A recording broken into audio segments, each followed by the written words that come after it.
Selamat pagi jemaat yang dikasihi Tuhan. Kita bersyukur pada pagi hari ini kita diberi kesempatan oleh Tuhan untuk bisa datang di hadirat Tuhan, berbakti kepada Tuhan. Bapak Ibu sekalian, mari kita bangkit berdiri. Kita akan masuk ke dalam saat teduh.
Sebab itu beginilah firman Tuhan Allah.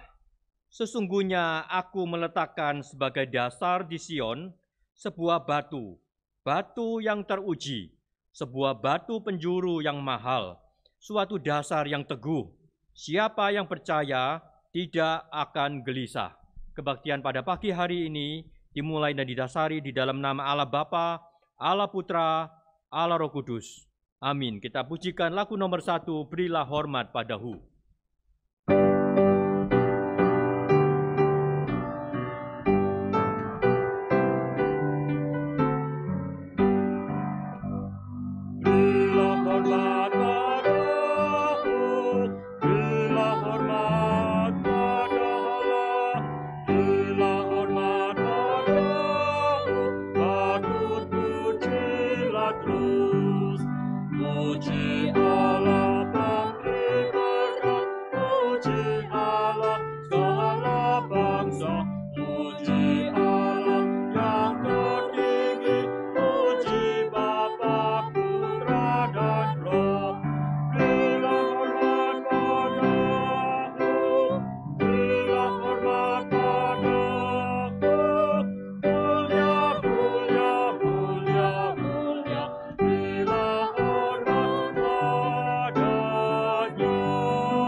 Mari kita masuk ke dalam doa.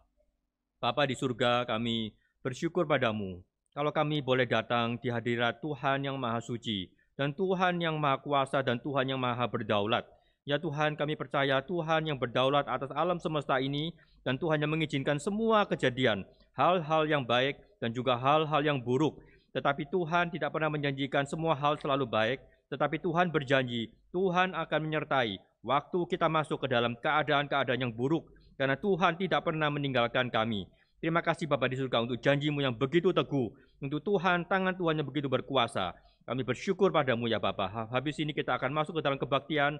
Tuhan berkatilah doa-doa kami, berkatilah puji-pujian kami, berkatilah firman Tuhan, supaya semuanya bisa layak di hadapan-Mu. Terima kasih Bapa di surga, demi nama Tuhan Yesus kami berdoa. Amin. Bapak Ibu sekalian, marilah kita melanjutkan, kita menyanyikan lagu nomor 2, Seperti Tuhanku. Kita menyanyikan lagu ini 2 bait.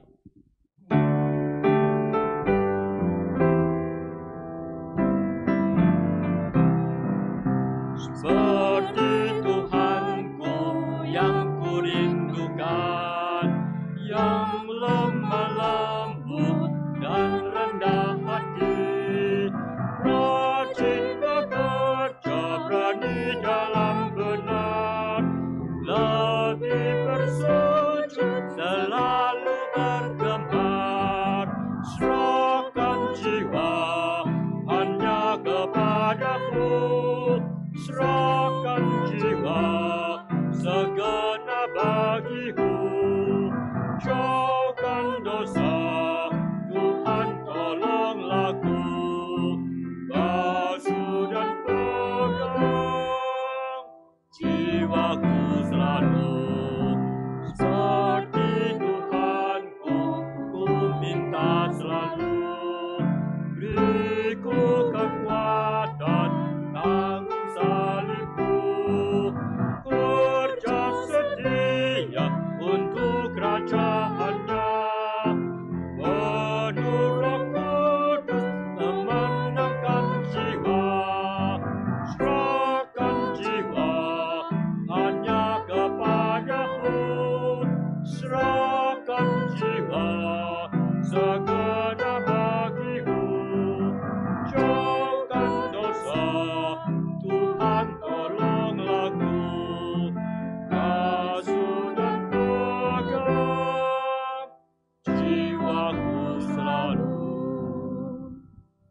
Bapak Ibu sekalian, mari kita membaca firman Tuhan yang pada pagi hari ini diambil dari 1 Korintus. Mari kita membaca 1 Korintus pasal yang ke-15. 1 Korintus pasal yang ke-15. Mari kita membaca dari ayat pertama sampai dengan ayat yang ke-10. 1 Korintus 15 ayat 1 sampai 10, mari kita baca bertanggapan. Demikian firman Tuhan. Dan sekarang saudara-saudara, aku mau mengingatkan kamu kepada Injil yang aku beritakan kepadamu dan yang kamu terima, dan yang di dalamnya kamu teguh berdiri. Oleh Injil itu kamu diselamatkan, asal kamu teguh berpegang kepadanya, seperti yang telah kuberitakan kepadamu, kecuali kalau kamu telah sia-sia saja menjadi percaya. Sebab yang sangat penting telah kusampaikan kepadamu, yaitu apa yang telah kuterima sendiri, ialah bahwa Kristus telah mati karena dosa-dosa kita, sesuai dengan kitab suci. Bahwa ia telah dikuburkan dan bahwa ia telah dibangkitkan pada hari yang ketiga, sesuai dengan kitab suci. Bahwa ia telah menampakkan diri kepada Kefas dan kemudian kepada ke-12 muridnya. Sesudah itu ia menampakkan diri kepada lebih dari 500 saudara sekaligus. Kebanyakan dari mereka masih hidup sampai sekarang, tetapi beberapa di antaranya telah meninggal. Selanjutnya ia menampakkan diri kepada Yakobus, kemudian kepada semua rasul. Dan yang paling akhir dari semuanya, ia menampakkan diri juga kepadaku, sama seperti kepada anak yang lahir sebelum waktunya. Karena aku adalah yang paling hina dari semua rasul, bahkan tidak layak disebut rasul, sebab aku telah menganiaya jemaat Allah. Tetapi karena kasih karunia Allah, aku adalah sebagaimana aku ada sekarang. Dan kasih karunia yang dianugerahkannya kepadaku tidak sia-sia. Sebaliknya, aku telah bekerja lebih keras daripada mereka semua, tetapi bukannya aku, melainkan kasih karunia Allah yang telah menyertai aku. Puji Tuhan, Bapak Ibu sekalian, kiranya kita juga menjadi manusia-manusia, menjadi orang-orang yang dikasihi Tuhan, yang menerima kasih karunia Tuhan dari hari ke hari, sehingga kita bisa menjadi air hidup yang mengalir terus, yang berguna untuk lingkungan kita, berguna pada waktu masa-masa yang sulit. Bapak Ibu sekalian, mari kita kembali menyanyi lagu nomor 2, kita hanya menyanyi bait yang ketiga saja.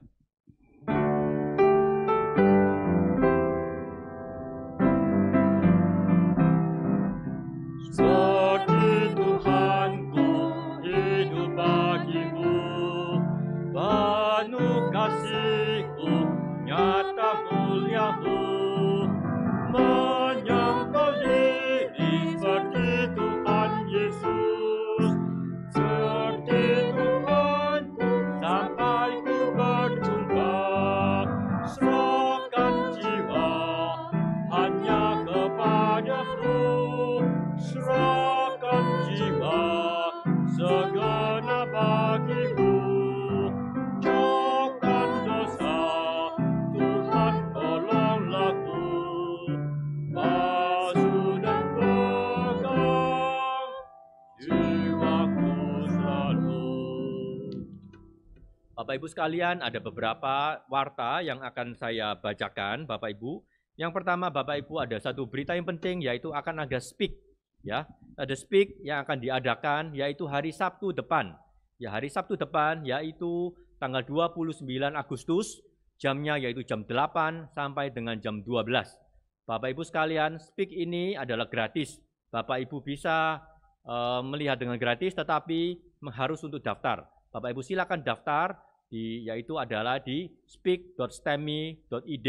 Ya, silakan dilihat, yaitu speak.stemi.id. Bapak Ibu sekalian, kita akan menyaksikan tayangan tentang Speak, Roh Kudus yang ketiga.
Bapak Ibu sekalian, ada 3 pengumuman lagi yang akan saya sampaikan. Yang pertama yaitu tentang ada acara PA khusus gitu ya. Jadi setiap hari Kamis dan Jumat ada acara PA khusus yang Bapak Ibu juga bisa saksikan. Ya, tiap hari Kamis dan hari Jumat. Yang pada Kamis ini akan disampaikan oleh Vikaris Bara, lalu hari Jumatnya oleh Vikaris Imelda. Silakan bisa disaksikan di Facebook maupun di YouTube daripada GRI Citra Raya maupun GRI Kertajaya. Lalu Bapak Ibu yang kedua, kita akan juga ada acara, yaitu setiap hari Sabtu Bapak Ibu sekalian, yaitu ada acara untuk anak-anak sekolah minggu. Namanya Asik, apa, siapa, kapan ya, gitu ya. Jadi acara ini diadakan outdoor.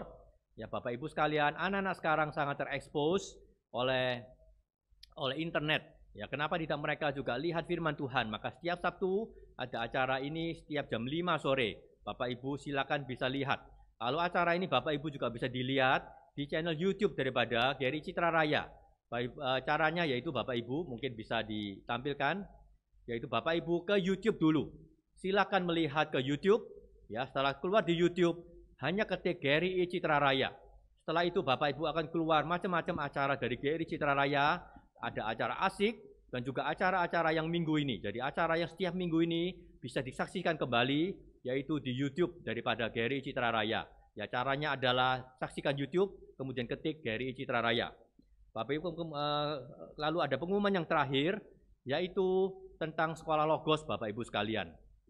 Tentang sekolah Logos, ya Bapak Ibu sekalian, kami bersyukur sekali kalau kemarin sudah dilaksanakan open house dari sekolah Logos dan berjalan dengan baik sekali. Bapak Ibu sekalian yang kemarin belum sempat saksikan acara open house, Bapak Ibu juga bisa melihat di saluran YouTube dari sekolah Logos. Caranya sama, yaitu dengan masuk ke dalam YouTube. Setelah YouTube, hanya ketik sekolah Kristen Logos. Kemudian Bapak Ibu bisa melihat banyak sekali ada pilihan-pilihan, yaitu ada open house, juga ada tentang pembelajaran jarak jauh, dan ada yang lainnya. Bapak Ibu sekalian, waktu masa pandemi ini, sekolah mau tidak mau harus melakukan pembelajaran jarak jauh. Ya, kita di Logos juga sangat gentar dan kami bersyukur karena guru-guru itu gentar. Kemudian persiapan dengan sebaik-baiknya dan ternyata Bapak Ibu hasilnya itu baik sekali. Ya, Bapak Ibu bisa saksikan di saluran YouTube yaitu di pembelajaran jarak jauh, bisa dilihat di sana kesungguhan dari guru-guru. Itu di sana bukan dibikin untuk YouTube, tetapi yang real, yang sudah dijalankan oleh sekolah Kristen Logos, kemudian dipilih, lalu dimasukkan ke dalam YouTube. Kita bersyukur atas pimpinan Tuhan, atas pembelajaran jarak jauh ini.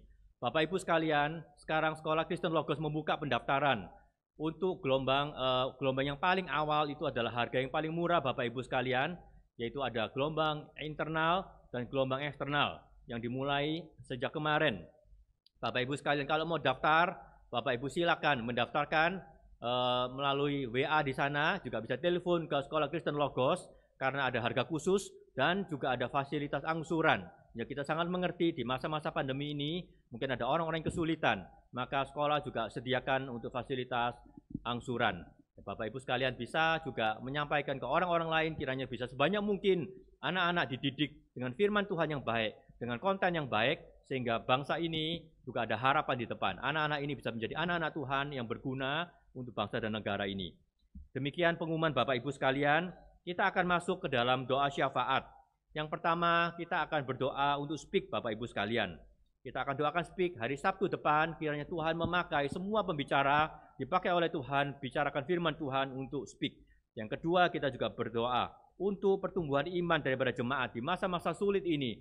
Maka bagaimana kita bisa tetap bertumbuh dan bagaimana kita dapat bersaksi di masa-masa yang sulit ini. Yang ketiga, mari kita juga mendukung untuk sekolah Kristen Logos, kiranya bagaimana sekolah ini dipelihara oleh Tuhan, dikirimi murid-murid yang sudah Tuhan reserve untuk masuk ke sana, bisa menjadi berguna. Tuhan juga pakai kita menjadi alat publikasi. Demikian 3 pokok doa. Sebelum kita masuk ke dalam pokok doa Bapak Ibu sekalian, mari kita menyanyikan lagu Sebagai Keledai. Kita menyanyikan 2 kali. Lagu ini lagu yang sangat indah, yang diciptakan oleh Pendeta Stephen Tong. Lagu Sebagai Keledai.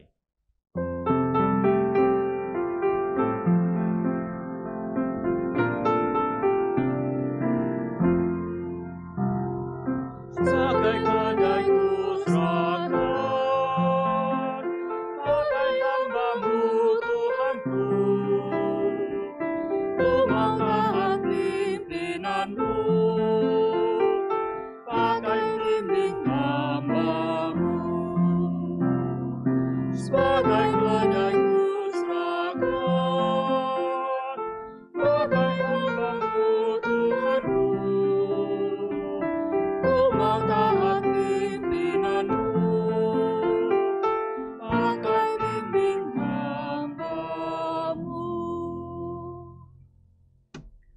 Bapak Ibu sekalian, mari kita membuka suara. Kita bersama-sama berdoa untuk speak. Kiranya Tuhan memakai speak sebagai alat Tuhan untuk bisa menguatkan, menegur daripada bangsa ini, daripada zaman ini. Mari bersama-sama kita berdoa. Bapa di surga, kami bersyukur ya Tuhan, kami ada acara speak. Kiranya Tuhan yang menolong ya Tuhan, di mana semua acara, ya semua sesi-sesi yang ada. Berkatilah pembicara-pembicara sebagai alat Tuhan, sebagai corong Tuhan, bagaimana mereka bisa tahu apa yang harus disampaikan untuk zaman ini, baik di Indonesia maupun di luar negeri, baik di kota maupun ke daerah-daerah, ke pelosok-pelosok, karena Tuhan mencintai, baik orang di kota maupun di daerah, semuanya berharga di hadapan Tuhan, dan semuanya bisa mengerti firman Tuhan, karena firman Tuhan terbuka untuk semua orang.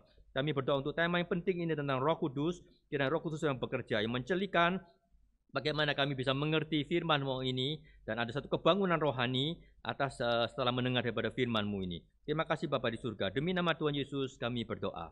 Mari kita juga, kedua kita berdoa untuk pertumbuhan iman jemaat di masa-masa yang sulit ini. Bersama-sama kita berdoa. Bapa di surga, kami bersyukur ya Bapa, kami Tuhan menguatkan kami ya Bapa, di dalam masa-masa yang senang maupun juga masa-masa yang sulit. Karena Tuhan tidak pernah janji masa selalu bahagia, tetapi Tuhan berjanji untuk menguatkan kita di dalam masa-masa yang sulit ini. Tuhan tolong ya Bapa, khususnya untuk saudara-saudara kami yang masuk ke dalam masa-masa yang sulit. Tuhan sendiri yang menyertai mereka, memberi kekuatan pada mereka, dan kiranya iman mereka menopang kesulitan-kesulitan mereka, baik yang mungkin kesulitan keuangan, juga masalah keluarga, juga di masalah-masalah daripada sakit penyakit. Tuhan tolong mereka, kuatkan mereka, juga untuk orang-orang yang khawatir, Tuhan kuatkan mereka. Engkau juga pakai kami ya Tuhan, untuk saluran berkat-Mu, untuk ingat kepada saudara-saudara kami yang lebih susah daripada kami. Kiranya Tuhan yang menolong, bisa kami bisa saling menolong satu dengan yang lain, sebagai jemaat yang bersatu di dalam Tuhan. Terima kasih Bapa di surga, demi nama Tuhan Yesus kami berdoa. Yang terakhir Bapak Ibu sekalian, mari kita berdoa untuk sekolah Logos. Kiranya sekolah ini bisa diberkati oleh Tuhan, diberikan murid-murid, Tuhan yang mengirimkan murid-murid. Mari kita bersama-sama berdoa. Ya Bapak, kami berdoa untuk sekolah Logos ya Tuhan. Kami berdoa untuk sekolah ini ya Bapak, kiranya Tuhan terus memberikan satu kesetiaan atas mengajar atas firman-Mu, kesetiaan mengajar dengan benar-benar, sehingga Tuhan memberkati, dan Tuhan mengirimkan murid-murid yang berharga untuk bisa dididik di sekolah ini dari kecil sampai dengan masa mereka SMP. Kiranya Tuhan yang menolong ya Bapak untuk masa-masa yang berharga, di mana mereka dititipkan oleh Tuhan kepada sekolah Logos. Kiranya guru-guru bisa mendidik dengan baik, supaya mereka bisa lulus dan mereka bisa mempunyai dasar yang kuat atas firman-Mu dan atas ilmu-ilmu yang sudah mereka dapatkan. Kami tolong kiranya Tuhan memakai kami sebagai alat publikasi, supaya sekolah ini juga bisa menerima sebanyak mungkin orang bisa dididik di dalam Tuhan. Terima kasih Bapa di surga, demi nama Tuhan Yesus kami berdoa. Mari bersama-sama kita berdoa. Bapa kami. Bapa kami yang di surga, dikuduskanlah nama-Mu. Datanglah kerajaan-Mu, jadilah kehendak-Mu di bumi seperti di surga. Berilah kami pada hari ini makanan kami yang secukupnya, dan ampunilah kami akan kesalahan kami, seperti kami juga mengampuni orang yang bersalah kepada kami. Dan janganlah membawa kami ke dalam pencobaan, tetapi lepaskanlah daripada yang jahat, karena Engkaulah yang punya kerajaan dan kuasa dan kemuliaan sampai selama-lamanya. Amin. Bapak Ibu sekalian, kita akan mendengarkan firman Tuhan yang akan disampaikan oleh Pendeta Aiter. Sebelum kita dengarkan firman Tuhan, ada satu klip lagi dari Speak yang kita bisa saksikan.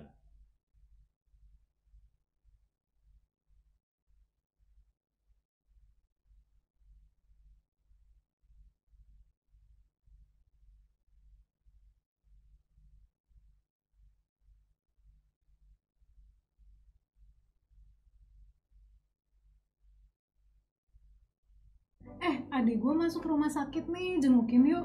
Hah? Masuk rumah sakit? Udah berapa lama? Ini hari keempat deh.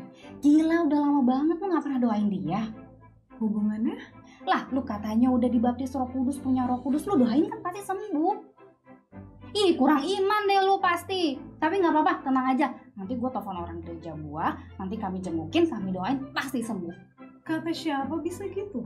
Kata Alkitab lah, lu gak tahu di Kisah Rasul 10 ayat 38 bilang yang diurapi Roh Kudus bisa nyembuhin semua orang. Kayaknya ayatnya gak maksudnya gitu deh. Ih bener kok kayak gitu. Roh Kudus kan memberikan karunia pelayanan untuk kita semua untuk menyembuhkan. Berarti harusnya gak ada orang Kristen yang mati dong ya? Kan didoain tuh sama orang-orang gereja, sembuh semua tuh harusnya.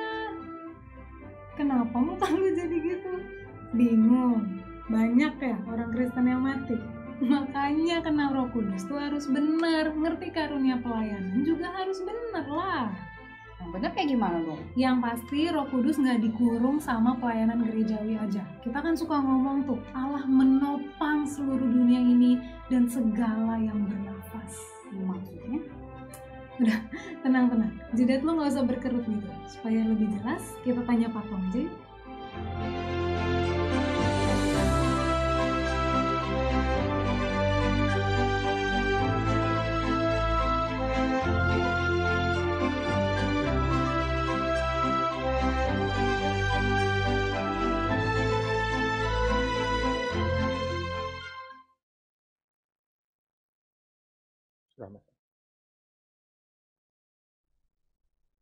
Oke, selamat siang saudara sekalian. Mari kita tundukkan kepala, kita akan berdoa sebelum kita dengarkan firman Tuhan. Bapa di dalam surga, kami berterima kasih untuk saat seperti ini. Tuhan yang menyiapkan hari perhentian bagi semua umat-umat Tuhan. Tuhan sendiri tidak pernah berhenti dan terus bekerja menopang seluruh dunia ciptaan dan terus melayani setiap kami. Meskipun di hari perhentian, Tuhan terus dengan giatnya bekerja mencelikkan mata rohani setiap anak-anak Tuhan dari pagi hingga malam, dimanapun anak-anak Tuhan berada, yang sedang mengikuti kebaktian, yang sedang mendengarkan firman Tuhan. Roh Tuhan terus bekerja mencelikkan mata rohani umat-umat Tuhan dimanapun mereka berada. Dan kami mohon ya Tuhan, pada hari ini saat kami mendengarkan firman Tuhan, biar Tuhan juga mencelikkan pikiran setiap kami, membawa kami untuk mengerti rahasia firman Tuhan. Tuhan, pakailah hamba-Mu di dalam menyampaikan firman Tuhan. Dengar doa kami. Dalam nama Tuhan Yesus kami berdoa. Amin. Saudara sekalian, hari ini saya akan melanjutkan khotbah seri, yaitu sejak minggu lalu kita sudah membahas mengenai the study of comparison in the Bible. Kita sudah membahas poin yang pertama atau seri yang pertama di minggu lalu, yaitu antara yang terutama sama yang terakhir, itu urutannya dibalik. Lalu hari ini saya akan membahas mengenai posisi kanan dan posisi kiri. Ini adalah perbandingan kanan dan kiri. Saya ajak saudara melihat dulu di dalam Matius pasal 20. Hari ini nanti saya akan ajak saudara melihat banyak ayat di Alkitab, karena kita akan mentelusuri konsep ini kenapa bisa muncul di dalam pikiran Rasul, yaitu posisi kanan dan posisi kiri. Kita akan melihat Matius pasal yang ke-20. Minggu lalu kita sudah membahas seri pertama, yaitu dari ayat pertama sampai ayat ke-16. Setelah selesai ayat ke-16, demikianlah orang yang terakhir akan menjadi yang terdahulu dan yang terdahulu akan menjadi yang terakhir. Yesus memberitahukan penderitaan yang dia akan alami, yaitu dia akan mati. Jadi sudah semakin dekat. LAI kasih judul pemberitahuan ketiga. Jadi sudah semakin mendekati hari kematian. Lalu ayat 20 dan sampai ayat 28 kita akan membaca bersama-sama.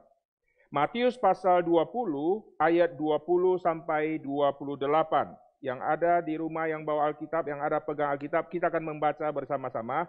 Maka datanglah ibu anak-anak Zebedius serta anak-anaknya itu kepada Yesus, lalu sujud di hadapannya untuk meminta sesuatu kepadanya.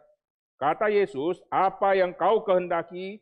Jawabnya, "Berilah perintah supaya kedua anakku ini boleh duduk kelak di dalam kerajaanmu, yang seorang di sebelah kananmu dan yang seorang lagi di sebelah kirimu." Tapi Yesus menjawab katanya, "Kamu tidak tahu apa yang kamu minta. Dapatkah kamu meminum cawan yang harus kuminum?" Kata mereka kepadanya, "Kami dapat." Yesus berkata kepada mereka, "Cawanku memang akan kamu minum, tetapi hal duduk di sebelah kananku atau di sebelah kiriku, aku tidak berhak memberikannya. Itu akan diberikan kepada orang-orang bagi siapa Bapakku telah menyediakannya." Mendengar itu marahlah ke-10 murid yang lain kepada kedua saudara itu. Tapi Yesus memanggil mereka lalu berkata, "Kamu tahu bahwa pemerintah bangsa-bangsa memerintah rakyatnya dengan tangan besi, dan pembesar-pembesar menjalankan kuasanya dengan keras atas mereka. Tidaklah demikian di antara kamu. Barang siapa ingin menjadi besar di antara kamu, hendaklah ia menjadi pelayanmu. Nanti di minggu depan baru kita akan bahas mengenai menjadi besar dengan kontrasnya pelayan.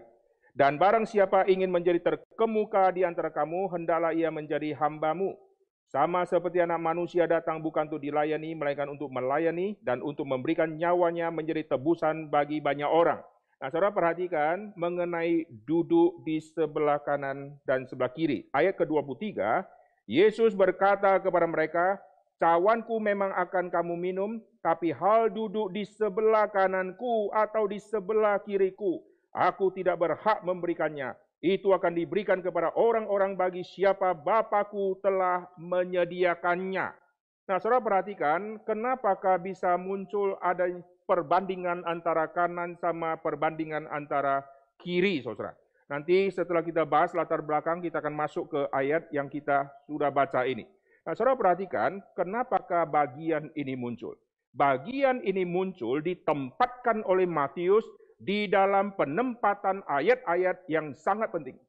Minggu lalu saya sudah katakan, cara membaca kitab Injil, perhatikan penulis kitab Injil, waktu dia menempatkan posisi-posisi ayat, kenapa dia gabungkan perikop ini dengan perikop lain. Kenapa dia susun perikop ini, taruh sebelum, lalu sesudahnya isinya apa. Lalu sesudah itu isinya apa lagi, ini semua ada sesuatu yang mau dinyatakan oleh si penulis.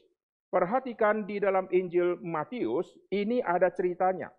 Lihat, saya ajak saudara melihat di pasal 18. Matius pasal 18 sudah mulai semacam pertanyaan untuk mendapatkan posisi yang paling utama. Perhatikan Matius pasal yang ke-18, saya akan ajak saudara melihat dari ayat yang pertama. Pada waktu itu datanglah murid-murid kepada Yesus, siapa yang terbesar dalam kerajaan sorga? Jadi mereka waktu mengikuti Tuhan Yesus, begitu Yesus sudah bicara mengenai hari dia akan mati, perhatikan Matius pasal 17, di ayat 22, itu sudah pemberitahuan kali kedua. Jadi Yesus sudah bicara kali pertama akan mati. Yesus bicara kali kedua akan mati, maka murid-murid semakin harus cepat, ada desakan di dalam hati untuk cepat tanya, karena guru kita kalau sudah mati, kita dapat warisan apa? Maka pertanyaan pertama setelah pemberitahuan kali kedua, pertanyaan yang sangat muncul, sangat besar, yaitu siapa yang terbesar dalam kerajaan sorga? Ini pertanyaan yang sangat penting, yang murid sudah simpan, kapan saya harus ngomong? Begitu Yesus sudah bicarakan mati, maka saatnya harus cepat ngomong, supaya didengar oleh semua, dan langsung clear siapa yang akan dapat posisi itu. Kalau saudara adalah salah seorang dari 12 rasul, saudara bertemu dengan semua teman-teman di dalam kalangan rasul, saudara pasti sudah mengetahui kira-kira itu siapa yang paling utama. Semua rasul akan mengetahui, Petrus adalah yang pertama. Di dalam daftar urutan para rasul, Matius waktu tulis list daftar rasul, Matius catat Petrus pertama. Jadi 12 rasul itu yang pertama adalah Petrus. Dan Petrus adalah pemimpin dari 12 rasul. Petrus adalah yang tanda petik terbesar. Dia yang paling senior di dalam urutan list itu. Kalau begitu, siapakah yang terbesar? Kalau di bumi, Petrus pemimpin dari 12 rasul. Lalu 12 rasul itu, Yesus pasti pemimpinnya. Lalu Petrus ketua kelasnya, kira-kira seperti itu. Kalau di bumi dia ketuanya, maka di sorga dia pasti ketuanya. Atau di sorga dia pasti pemilik yang pertama. Atau yang dapat posisi yang terutama itu. Maka karena ada pikiran seperti itu, maka tanya kepada Yesus. Untuk dapat konfirmasi dari Tuhan Yesus. Perhatikan siapakah yang terbesar di dalam kerajaan sorga. Setelah bicara yang terbesar, ternyata tidak ada peluang mereka dapat. Karena lihat apa yang terjadi. Aku berkata kepadamu, sesungguhnya jika kamu tidak bertobat, kena marah dia. Wah, semua rasul sudah ketakutan. Tidak boleh tanya lagi, ini masalah sensitif. Yesus sudah marah. Jika kamu tidak bertobat dan menjadi seperti anak kecil ini, dari situ kita melihat ada terjadi tidak ada pertobatan di dalam para murid. Saya ajak saudara melihat Markus pasal 9. Nah, ini semua background kita harus mengerti dulu sampai munculnya permintaan kanan dan kiri. Habis itu saya akan ajak saudara melihat mengapa konsep ini bisa muncul, saudara ya. Perhatikan Markus pasal yang ke-9 waktu mencatat bagian ini. Hari ini kita akan banyak lihat Alkitab karena untuk menjelaskan bagian kanan dan kiri, ini kita harus melihat konteks-konteks di dalam Alkitab. Pasal yang ke-9, saya akan ajak saudara melihat dari ayat 33, apa yang terjadi di dalam pertanyaan ini. Dan apa yang terjadi di dalam kerumunan para rasul waktu itu. Pasal 9 Markus, ayat 33, 34. Kemudian tibalah Yesus dan murid-muridnya di Kapernaum ketika Yesus sudah di rumah. Ia bertanya kepada murid-muridnya, apa yang kamu perbincangkan tadi di tengah jalan? Jadi terjadi perdebatan di tengah jalan, ayat ke-34. Tapi mereka diam. Sebab di tengah jalan tadi mereka mempertengkarkan siapa yang terbesar di antara mereka. Jadi satu sisi mereka tahu Petrus itu pemimpin. Sisi yang lain mereka tidak rela. Kalau di bumi lu pemimpin, di sorga. Sorry. Maka siapa yang terbesar? Satu berkata, saya. Yang lain, saya. Enggak, saya. Lihat dong, kapan kau masuk? Kapan lu masuk? Wah, lihat dong, siapa yang paling dikasih oleh Tuhan Yesus misalnya ya. Terjadi perdebatan seperti ini dan mereka sudah bertengkar. Dan Yesus mengajarkan kepada mereka, kalian semua tidak tobat. Jadi Yesus tidak salahkan yang satu, tidak salahkan yang lain, tidak salahkan pilih-pilih, tapi salahkan semua. Kamu tidak bertobat. Jadi kesulitan ini terjadi di dalam pikiran para murid, yaitu Yesus yang sudah bicara, inti dari misi dia yaitu harus mati, tapi inti di dalam pikiran para murid adalah kalau Yesus mati, kami dapat warisan apa? Maka mesti cepat-cepat minta. Lalu perhatikan sekarang di pasal yang ke-19. Setelah Yesus marah, lihat di pasal 19, ayat 27. Lalu Petrus menjawab. Nah, ayat ini kita sudah bahas background-nya di minggu lalu, nanti saudara bisa lihat ya. Ditaruh di tempat ada tema pasal 19 tentang perceraian. Yesus memberkati anak-anak orang muda yang kaya. Saudara bisa lihat link-nya masih ada di YouTube yang khotbah seri yang pertama. Saya sudah membahas konteks ini ya. Ayat ke-27, lalu Petrus menjawab dan berkata kepada Yesus, kami ini telah meninggalkan segala sesuatu dan mengikuti Engkau. Jadi apakah yang akan kami peroleh? Wah, Yesus sudah bicara orang kaya susah masuk surga. Oh, kalau begitu mereka susah, kami akan cepat. Karena kami sudah tinggalkan segala sesuatu, kami sudah miskin. Lalu lihat, pasal 19 tentang perceraian. Ada orang yang demi kerajaan Allah tidak kawin, lalu demi kerajaan Allah, lalu dia melayani Tuhan seumur hidup. Apalagi kami punya keluarga, kami tinggalkan semua hal urusan keluarga, tinggalkan semua pekerjaan. Kami melampaui orang yang tidak menikah. Dia tidak menikah, hanya tinggalkan keluarga ayah dan ibu, tapi kami sudah tinggalkan segala-galanya. Kami lebih konsen ikut Yesus. Kami menomorduakan keluarga, istri dan anak kami. Maka kalau begitu, kami akan dapat yang lebih. Lalu perhatikan waktu Yesus memberkati anak-anak. Orang banyak membawa anak-anak kepada Yesus. Lalu ayat ke-14 pasal 19. Biarkan anak-anak itu jangan menghalang-halangi mereka datang kepadaku. Sebab orang-orang seperti itu yang mempunyai kerajaan sorga. Kalau anak ini datang kepada Yesus, cuma satu kali itu muncul. Lalu yang kayak begini dapat kerajaan surga. Kami ikut Yesus sudah berapa tahun. Kami tinggalkan segala sesuatu. Kami bukan anak kecil lagi. Kami sudah ikut Yesus. Sudah susah dihitung berapa hari. Sudah terlalu lama. Maka kami akan dapat lebih. Maka muncullah tema ayat 27. Kami telah meninggalkan segala sesuatu. Perhatikan setelah kalimat ini muncul, Yesus keluarkan kalimat duduk di posisi. Coba lihat ayat ke-28. Yesus berkata, aku berkata kepadamu, sesungguhnya pada waktu penciptaan kembali, apabila anak manusia bersemayam di tahta kemuliaannya, kamu yang telah mengikut aku, berarti semua ya, akan duduk juga. Nah, Yesus memberitahukan ada posisi, yaitu duduk. Duduk di mana? Di atas 12 tahta untuk menghakimi ke-12 suku Israel. Jadi di mana Yesus nanti akan bertata, Yesus yang ada di tata kemuliaan, lalu posisi murid di mana? Mereka akan duduk. Duduk pasti mengelilingi. Duduk pasti ada di sekitar. Tidak mungkin Yesus di satu sisi, mereka duduknya di ujung. Nah, kalau duduknya dekat Yesus, sekitar Yesus, kiri dan kanan atau depan belakang. Lalu kenapa nanti akan muncul kanan dan kiri? Kenapa tidak muncul depan dan belakang? Di dalam kebudayaan Yahudi, kalau ada satu guru duduk, lalu saudara duduk lagi di depannya, itu kurang ajar. Saudara menghalangi dia. Maka kemungkinan adalah cuma kanan, cuma di kiri. Kanan dan kiri tinggal noleh kepala, langsung sudah bisa mendengar.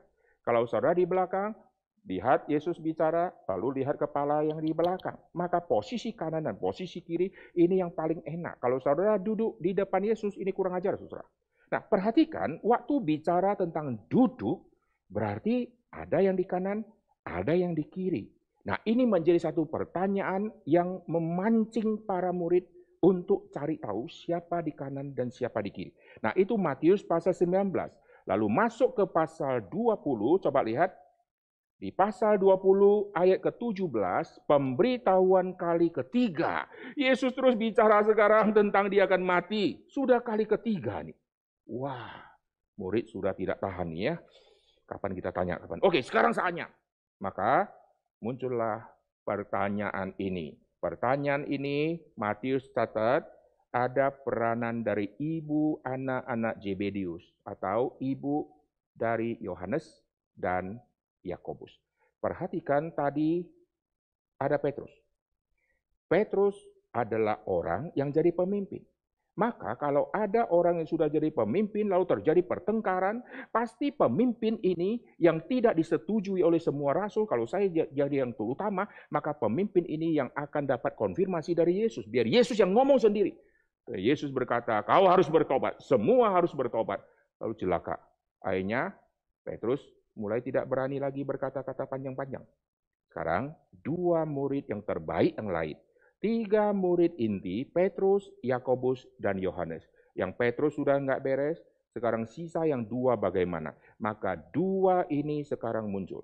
Matius mencatat ibu dari dua orang ini yang mewakili. Tapi kalau saudara bandingkan dengan Markus, ini di Markus 10. Markus mencatat dua orang ini yang bicara sama Yesus. Lalu konteks cerita ini bagaimana? Ada orang berkata, lihat Alkitab Matius dan Markus ini kontradiksi. Mereka tidak mengerti. Alkitab waktu catat satu peristiwa, ada yang mencatat, dia simpulkan. Ada yang mencatat, dia catat view-nya lebih panoramik. Saudara. Kayak saudara rekam satu pemandangan. Ada yang rekamnya panoramik. Ada yang fokusnya hanya di pohon kelapa. Lalu waktu dia bicara kelapa, bukan bicara yang lain-lain. Maka orang tafsir, di sekeliling situ tidak ada tumbuhan lain. Karena dia sedang view, dia sedang zoom-nya ke kelapa. Yang satu bicara panoramik, di samping kelapa masih ada pohon beringin, masih ada pohon-pohon. Waktu dia bicara panoramik, itu untuk kita lihat seluruhnya. Matius ini bicara panoramik. Mari kita lihat panoramiknya di mana. Ayat ke-20 ada ibu dari anak-anak Zebedius. Lalu ibu ini muncul sebagai juru bicara. Lalu bagaimana dengan Yakobus dan Yohanes sama rasul yang lain? Lihat ini panoramiknya ya. Ibu anak-anak Zebedius serta anak-anaknya. Nah, kita sudah dapat informasi ada ibu, lalu ada dua anak tadi. Sujud di hadapannya untuk meminta sesuatu. Kata Yesus, apa yang kau kehendaki? Berilah perintah supaya kedua anakku ini boleh duduk diam kerajaanmu. Yang seorang di sebelah kanan, yang seorang di sebelah kiri. Tadi Yesus sudah bicara tentang duduk. Kau akan duduk di 12 tempat itu. Semua rasul akan duduk, saudara ya. Nah, saya tidak membahas tentang bagaimana dengan Yudas. Kenapa disebut 12? Apakah Yudas masuk di dalamnya? Saya tidak bahas karena bukan hari ini tema itu. Lalu perhatikan ayat ke-22. Tapi Yesus menjawab katanya. Perhatikan kalimat ini. Kamu tidak tahu apa yang kamu minta. Yesus tidak bilang, ibu tidak tahu apa yang ibu minta. Yesus berkata, kamu tidak tahu. Jadi kalimat jawaban Yesus menuju kepada dua rasul itu. Dapatkah kamu meminum cawan? Kata mereka, Kami dapat. Ini kata mereka yang jawab itu adalah Yakobus dan Yohanes. Itu ibu dari anak-anak Zebedus tidak ikut menjawab. Kami dapat. Yesus berkata kepada mereka. Perhatikan, Yesus sekarang berbicara langsung kepada mereka. Karena intinya bukan di mamanya. Bukan mamanya yang ada kesulitan, mamanya diperalat. Banyak anak-anak jahat di sekolah, lalu pulang ngadu ke mama, dia ngadu temannya yang jahat. Lalu mamanya pikir teman dari anakku yang jahat, maka mamanya telepon mama si anak itu. Hanya 2 mama ribut, saudara. Sudah mama telepon ke mama yang sebelah, yang mama sebelah kasih tahu suaminya. Yang mama ini juga kasih tahu suami. Hanya suami sama suami juga ribut. Nanti kakek nenek semua ikut ribut, saudara. Anak memperalat mama. Maka jadi orang tua harus hati-hati. Lihat Yesus berkata kepada mereka ini. Mereka jawab, kami dapat. Cawanku memang kamu bisa minum. Kamu dapat minum.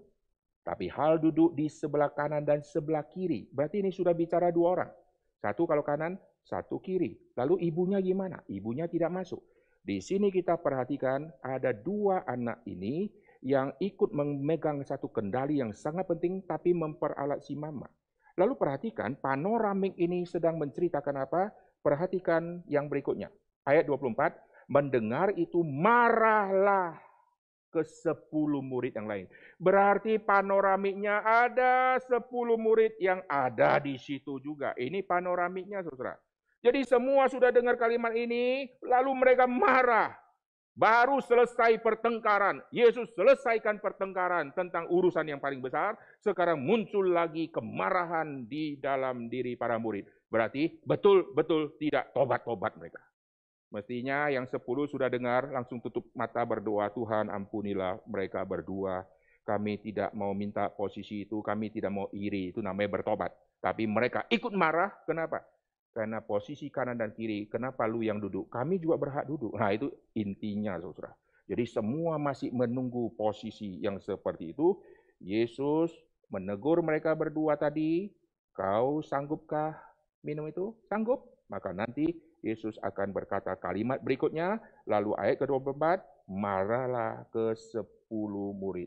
Tapi Yesus memanggil mereka. Nah sekarang panoramiknya, Yesus panggil semua mereka, lalu Yesus kasih tahu pemerintah dan bangsa-bangsa dan seterusnya. Oke, jadi saudara sudah temukan dia punya urutan, apa yang memancing mereka cepat tanya, karena Yesus sudah bicara akan mati. Sudah kali ketiga, maka harus cepat-cepat. Kalau posisi terutama tidak dapat, kanan dan kiri masih ada peluang. Ternyata waktu minta kanan dan kiri, terjadi kesulitan perdebatan yang sangat besar. Murid-murid sudah marah, Yesus selesaikan lagi konflik seperti ini. Nah sekarang saya akan tanya saudara, kenapakah ada posisi kanan dan posisi kiri? Saudara mau tahu, di dalam kebudayaan Yahudi, mereka memisahkan organ tubuh yang kanan sama yang kiri. Saudara kalau lihat tubuh manusia yang Tuhan cipta, ini seperti kalau saudara di software komputer, itu yang namanya mirroring atau cermin, saudara. Tubuh kita ini mirip seperti mirroring, yaitu kalau saudara belah 2, lihat, mata sini, mata kanan.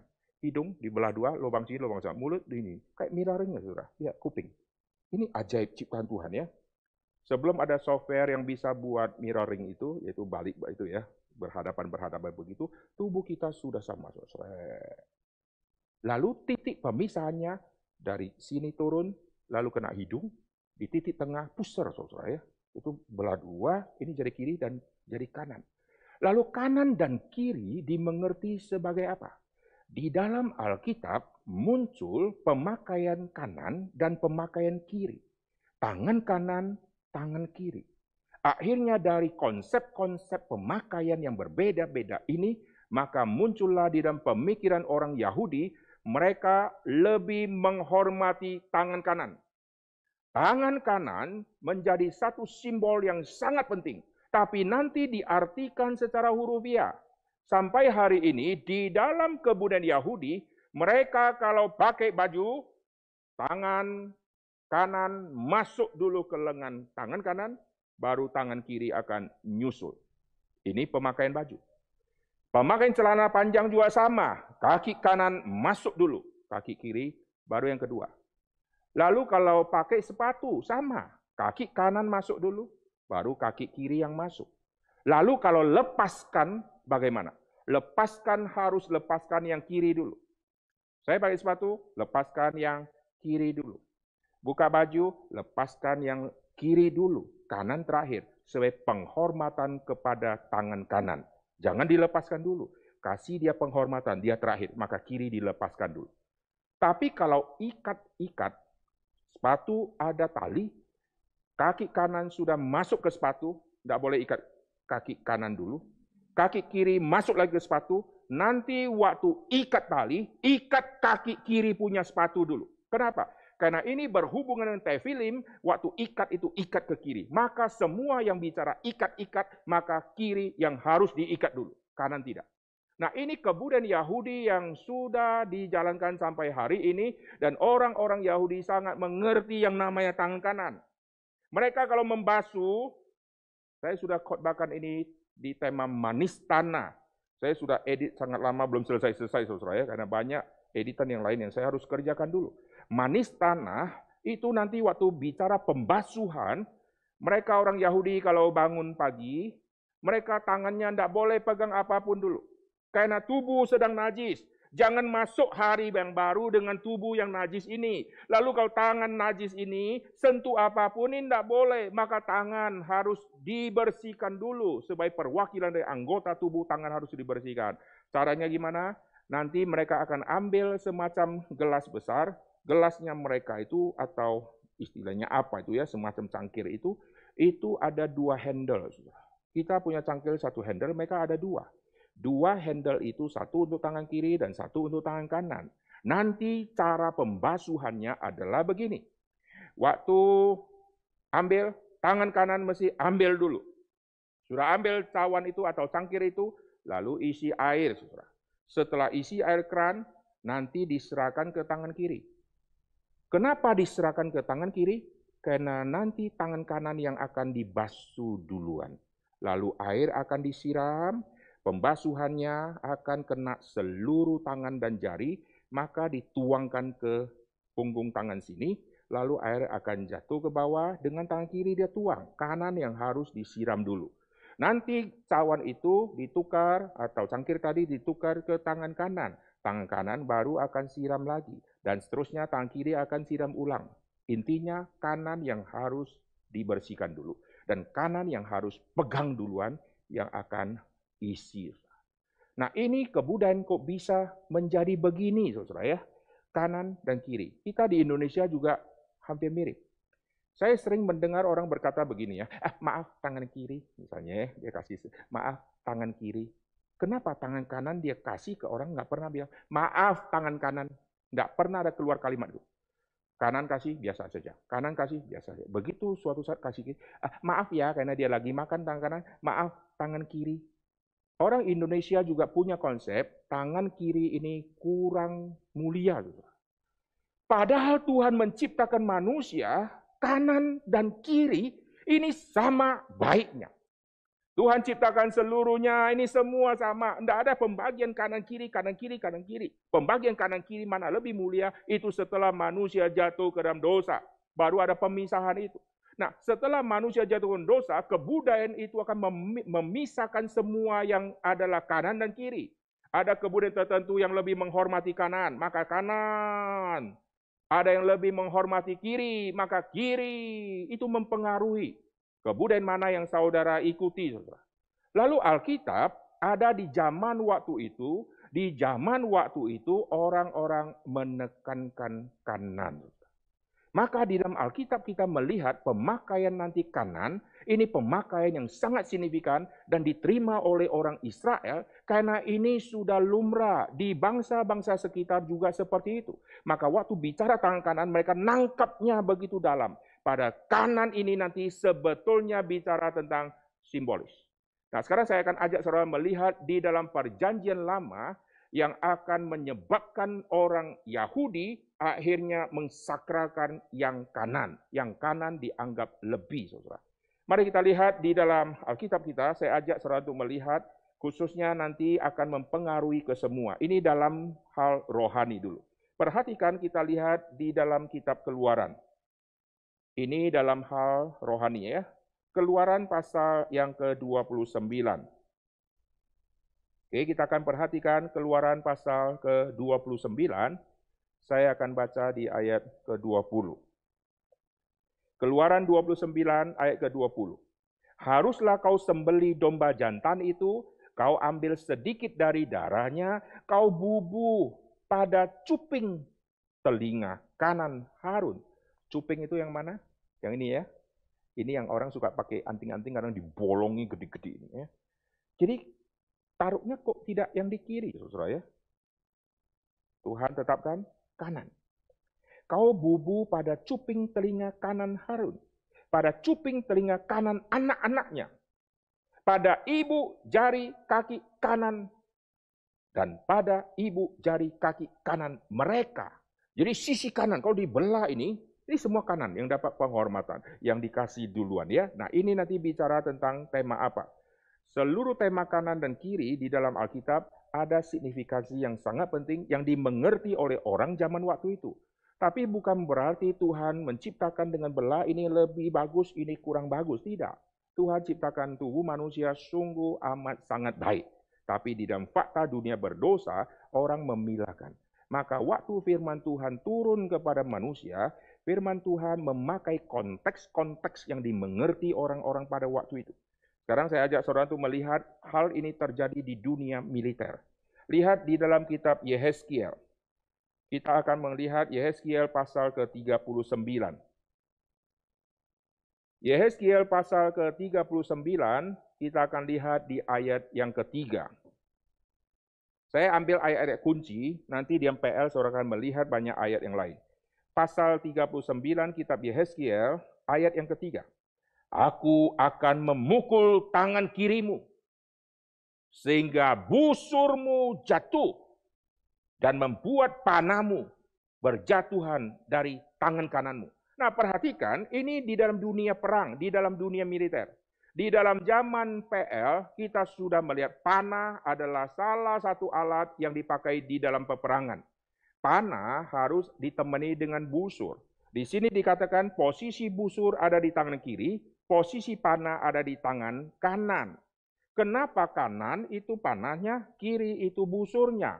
Ini sedang bicara, nanti orang-orang pada waktu itu mengerti semua ini begitu menarik. Yaitu kanan adalah bagian yaitu yang namanya ofensif.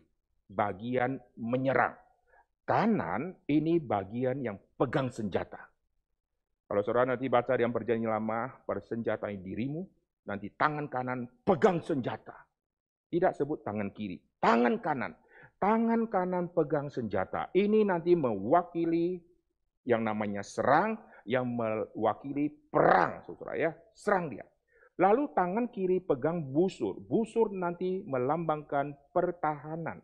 Maka nanti di dunia militer, kanan dia pegang tombak, kiri dia pegang perisai, saudara. Kalau orang kidal bagaimana? Ya pasti dia balik, saudara. Tapi mayoritas manusia adalah kanan yang dia pakai, sehingga tangan kanan akhirnya menjadi lebih kuat daripada tangan kiri. Kalau saudara orang yang tangan kanan, selalu tangan kanan akan lebih kuat. Angkat barang jadi kuat, angkat pakai kiri kurang. Karena dari kecil, kiri kurang diaktifkan, maka dia agak lemah. Nah, di dalam dunia militer, itu nanti kiri itu perisai. Kanan itu kekuatan yang dia pakai untuk melempar senjata. Tombakkah, lembingkah, dan seterusnya. Oke? Jadi di dalam dunia rohani, kanan. Di dalam dunia perang, kanan. Kanan ini sesuatu yang sangat penting. Senjata dipegang di kanan. Yang kiri ini hanya untuk pertahanan saja. Pertahanan terus, pasti bobol. Maka tangan kanan yang akan menghancurkan musuh itu. Oke, saya akan ajak saudara untuk melihat apa yang terjadi di dalam kanan dan kiri. Perhatikan di Pengkhotbah pasal 10. Pengkhotbah pasal ke-10, LAI di dalam bahasa Indonesia ini kurang tepat. Di dalam bahasa aslinya ini sangat clear. Pengkhotbah pasal yang ke-10, mari kita lihat ya. Ini semua background tentang tangan kanan. Akhirnya nanti ditafsir salah oleh orang-orang waktu itu, kanan menjadi posisi yang sangat penting. Padahal Kanan nanti bicara tema simbolis yang sangat penting. Pengkhotbah pasal ke-10, saya akan baca ayat kedua. Lihat di sini. Hati orang berhikmat menuju ke kanan. Hati orang bodoh ke kiri. Indonesia tidak tepat ya, kurang, karena ada yang dia buang. Hati orang berhikmat menuju ke arah atau ke sisi tangan kanan, saudara. Orang bodoh ke sisi tangan kiri. Jadi kanan nanti akan mewakili yang bagus-bagus. Kiri akan mewakili yang jelek-jelek. Kanan itu yang berhikmat. Kiri ini yang bodoh. Sampai kepada perjanjian baru, Yesus juga pakai konsep-konsep seperti ini. Pada saat kedatangan nanti anak manusia, dia akan memisahkan domba di kanan. Kanan yang bagus-bagus. Kiri, kambing-kambing. Yang kanan, sorga. Yang kiri, neraka. Kira-kira seperti itu. Apakah Yesus sedang bicara betul-betul kanan lebih bagus daripada kiri? Di dalam konsep waktu itu, firman Tuhan waktu diturunkan, dijelaskan kepada manusia, dijelaskan di dalam konsep manusia sehingga manusia bisa menangkap makna rohaninya. Tapi nanti akhirnya jatuh di dalam ekstrim, posisi hurufiah betul-betul kanan, posisi hurufiah betul-betul kiri. Maka itulah yang terjadi di dalam dua rasul tadi. Minta posisi kanan, minta posisi kiri. Kalau posisi kanan lebih bagus, posisi kiri kurang bagus, berarti nanti di dalam kerajaan sorga, semua yang di kiri itu kurang bagus. Nangkap maksudnya? Ini tidak bicara hurufiah kanan dan kiri, tapi ada makna yang penting khususnya tentang yang kanan. Nanti kita akan jelaskan itu. Lalu perhatikan di dalam perjanjian lama mengenai berkat. Nah, kita tidak lihat ayatnya supaya kita irit waktu. Di dalam kitab Kejadian, waktu si Yusuf membawa dua anaknya, waktu Yakub akan memberkati. Yusuf membawa ada yang di tangan kanan, ada yang di tangan kiri. Tangan kanan Yusuf mestinya bawa yang anak paling besar. Karena tangan kanan kuat, maka mesti bawa yang paling besar. Tapi Yusuf bawa yang paling kecil. Loh, kok kebalik? Yang kiri dia bawa anak yang paling besar. Kenapa? Karena Yakub ada di depan dia, sedang melihat ke dia. Maka kalau tangan kirinya Yusuf adalah anak besar, tangan kiri ini adalah tangan kanannya Yakub. Jelas? Contoh ya, saya susah gambarkan di sini ya. Tangan kiri saya adalah anak yang besar. Yakub melihat ke saya ini Yusuf. Yakub melihat ke saya, maka tangan kanan Yakub itulah tangan kiri saya. Dan tangan kiri saya yang Yusuf ini adalah yang anak paling besar. Mestinya tangan kanan anak yang besar, tapi dia bawa yang kecil di tangan kanannya, yang besar di tangan kiri, supaya di hadapan Yakub pas. Jadi di hadapan Yakub, kanan itu anak besarnya, tangan kiri itu anak kecilnya. Lalu berkat mestinya begini, saudara, yang besar dapat tangan kanan. Tapi Yakub silangkan tangannya. Lihat, tangan kanan dia menuju ke Efraim. Tangan kirinya menuju ke Manasye. Dia putar ini. Nah, ini adalah tema yang sangat penting. Mengapa Yakub putar? Kita tidak bahas hari ini. Nah, pemutaran ini pentingnya luar biasa karena ini berhubungan dengan berkat yang akan diterima, mana yang porsi lebih besar. Nah, tangan kanan. Akhirnya nanti orang mengerti dan perjanjian lama, kanan. Sampai sekarang orang Yahudi, kanan. Lalu kita orang Indonesia ikut-ikutan, maaf, tangan kiri. Saya tidak pernah keluarkan kalimat itu sejak saya kecil sampai hari ini. Karena bagi saya, kanan dan kiri semua sama. Cuma kita di Indonesia agak membedakan. Kiri agak najis, karena kiri dipakai untuk cebok, saudara. Sekarang banyak orang cebok pakai tangan kanan. Tangan kanan dia cebok, pakai tangan kanan, maksudnya apa? Dia hanya pakai selang, lalu semprot-semprot, kayak kanan dia. Jadi kanan sekarang jadi najis, toh. Nanti berikutnya, maaf tangan kanan, gitu. Tidak, saudara. Tuhan ciptakan tubuh manusia, ini sama, semuanya sama. Cuma manusia yang memilah-milah. Nah, saudara lihat, di dalam perjanjian lama sudah muncul konsep itu, kanan ini orang bijaksana, Kiri ini orang-orang bodoh. Lalu bagaimana dengan hal rohani, saudara ya? Tadi untuk hal misalnya imam, sekarang untuk hal kerajaan surga bagaimana? Alkitab mencatat tema ini menarik, saudara ya. Oke, saya ajak saudara untuk melihat apa yang terjadi di dalam kitab 1 Raja-Raja pasal 22, posisi malaikat ada di mana? 1 Raja-Raja pasal ke-22. Oke, kita akan melihat di ayat yang ke-19. 1 Raja-Raja pasal ke-22 ayat yang ke-19. Oke, kalau sudah menemukan, kita akan baca sama-sama. Saudara yang bawa Alkitab, saudara bisa ikut bacanya ya. Pasal 22 ayat ke-19. Kata Mika, sebab itu dengarkanlah firman Tuhan. Aku telah melihat Tuhan sedang duduk di atas tahtanya.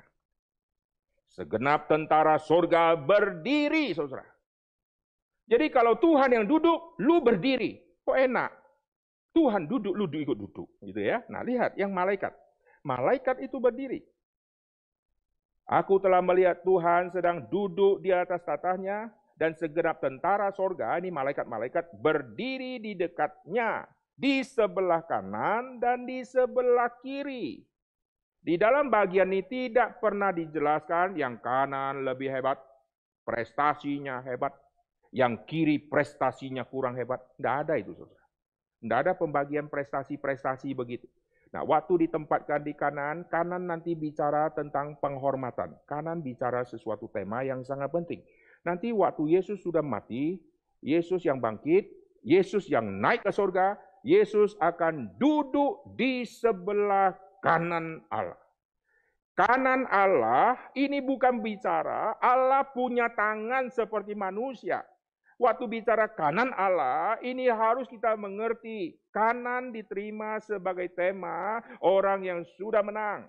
Orang yang sudah menang dihargai. Dengan sebut posisi di kanan, orang sudah mengerti. Dia diterima, dia dikasih penghormatan yang luar biasa. Bukan huruf ya ada di kanan secara berdiri atau duduk.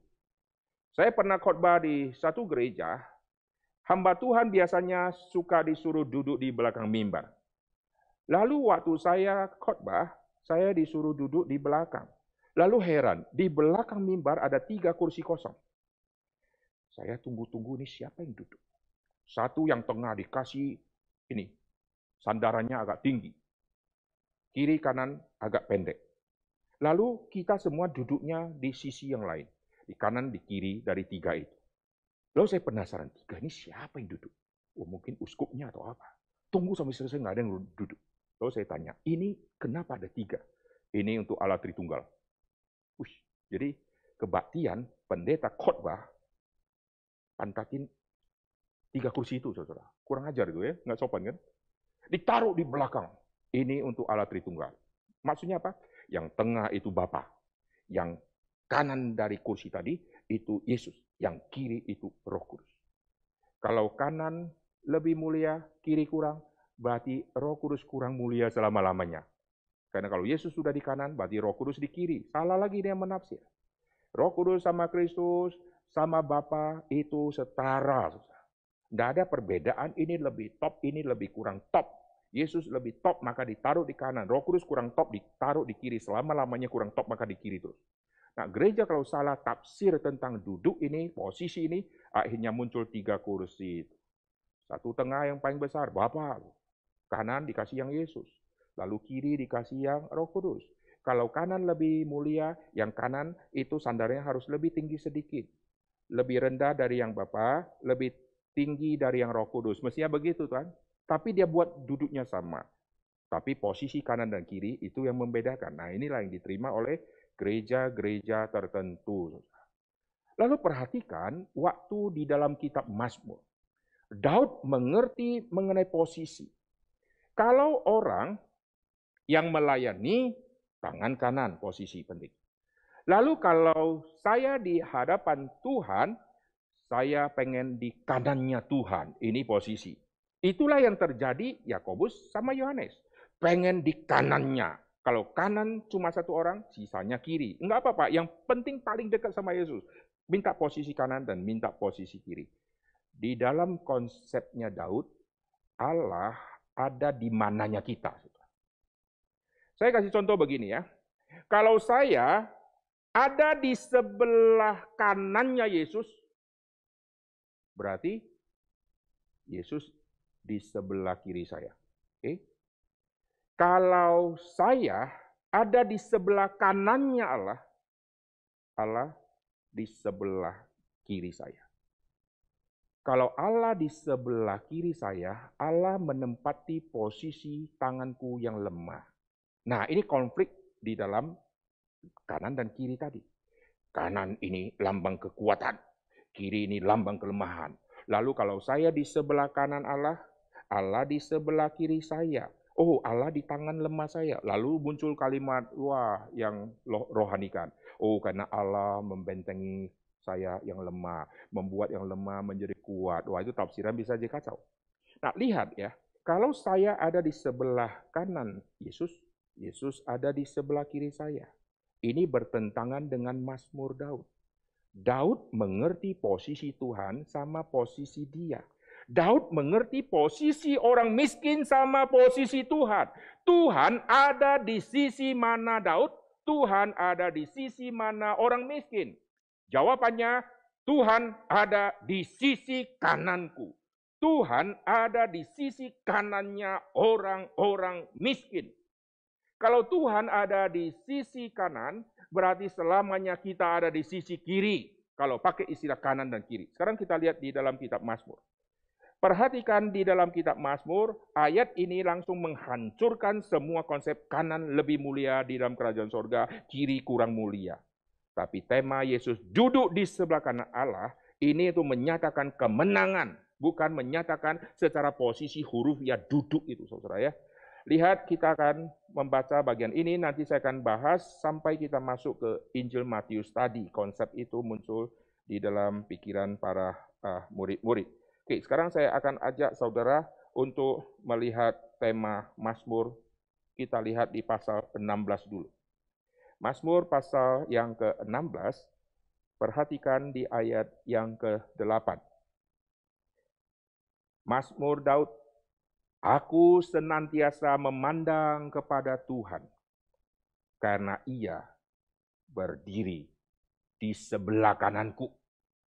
Aku tidak goyah. Jadi kalau Allah ada di sebelah kananku, maka kekuatanku tidak mungkin dikalahkan oleh siapa.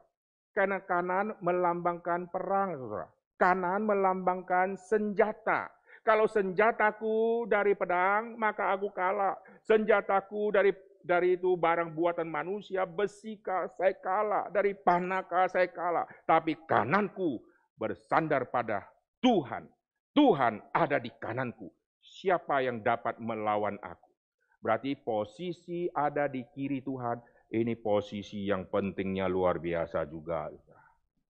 Nah, kita lihat, kalau Tuhan ada di kananku, saya di kiri. Lalu kalau orang miskin bagaimana? Orang miskin tidak ada kekuatan apapun. Tangan kanannya pun lemah, kiri pun lemah, semua lemah. Di hadapan orang lemah ini termasuk Daud. Daud yang kanan juga lemah, kiri juga lemah, hidupnya begitu lemah dan penuh dengan dosa. Dia sadar di dalam kelemahanku seluruh tubuh, baik kanan dan kiri. Tuhan ada di kananku. Kekuatanku dari Tuhan. Lalu perhatikan yang orang miskin. Kita lihat Mazmur 109. Di dalam Mazmur pasal yang ke-109, kita akan lihat di ayat ke-31. Mazmur 109, ini juga Mazmur Daud. Ayat ke-31, sebab ia berdiri di sebelah kanan orang miskin untuk menyelamatkannya dari orang-orang yang menghukumnya. Ia berdiri di sebelah kanan orang miskin. Itu berarti, hai orang miskin, nggak usah kau lihat kemiskinanmu, diam dunia. Tuhan ada di kananmu. Kalau begitu, apapun yang akan terjadi padamu, lu nggak usah khawatir, karena Tuhan akan menjadi pembelamu. Itu maksudnya. Lalu kalau kita tafsir dari ayat ini, kalau begitu saya harus minta kiri terus. Salah dia. Nah, di dalam pikiran orang Yahudi, akhirnya mereka lebih mencondongkan yang kanan yang lebih bagus. Yang kiri itu kurang. Tapi kanan kalau tidak dapat, ya kiri lumayanlah. Karena kiri juga ada pengaruh di sini. Nangkap ya? Oleh sebab itu, para rasul tadi, dua rasul tadi, Yakobus dan Yohanes, setelah melewati masa minta yang terutama, lalu Yesus selesaikan itu, mereka sudah tangkap, awas, kita bisa kena marah nih, hati-hati. Maka supaya tidak terjadi langsung marah ke kita, kita pengaruhi mama, pakai mama. Waktu mama ngomong, mama mewakili dua anak ini. Anak otomatis ikut terlibat di dalamnya. Kalau misalnya seorang raja mengirim satu utusan itu membacakan tita raja. Saya boleh berkata, utusan ini sekarang berkata. Boleh, karena dia berkata dari baca, dia berkata. Saya juga bisa berkata, raja sekarang berkata, padahal raja nggak hadir. Kenapa raja berkata? Karena itu adalah kalimat dari raja yang dititipkan untuk dia baca. Maka demikianlah perkataan raja. Dengar, ini kata raja. Lalu kita berkata, padahal raja nggak berkata-kata. Jadi utusan yang berkata-kata atas nama raja itu sama dengan raja sedang berkata-kata. Mama yang mewakili anak, tapi semua kalimat disetir oleh anak, ini adalah anak yang ikut berkata-kata, memperalat si mama. Maka kami jangan langsung bicara, nanti kena marah, nggak enak, pakai mama. Ternyata Yesus juga tegur, hai kamu, bahwa perisai mama juga kena. Hai kamu. Kenapa pakai mama? Karena Yesus ada hubungan saudara sama Yakobus dan Yohanes. Jadi pakai nepotisme, semoga dapat posisi ini. Karena Yesus kalau sudah mati kita belum dapat jaminan ini, nanti terjadi ribut, aku. Begitu Yesus ngomong kamu dapat, kamu kanan, kamu kiri. Maka clear semua, perdebatan langsung berhenti.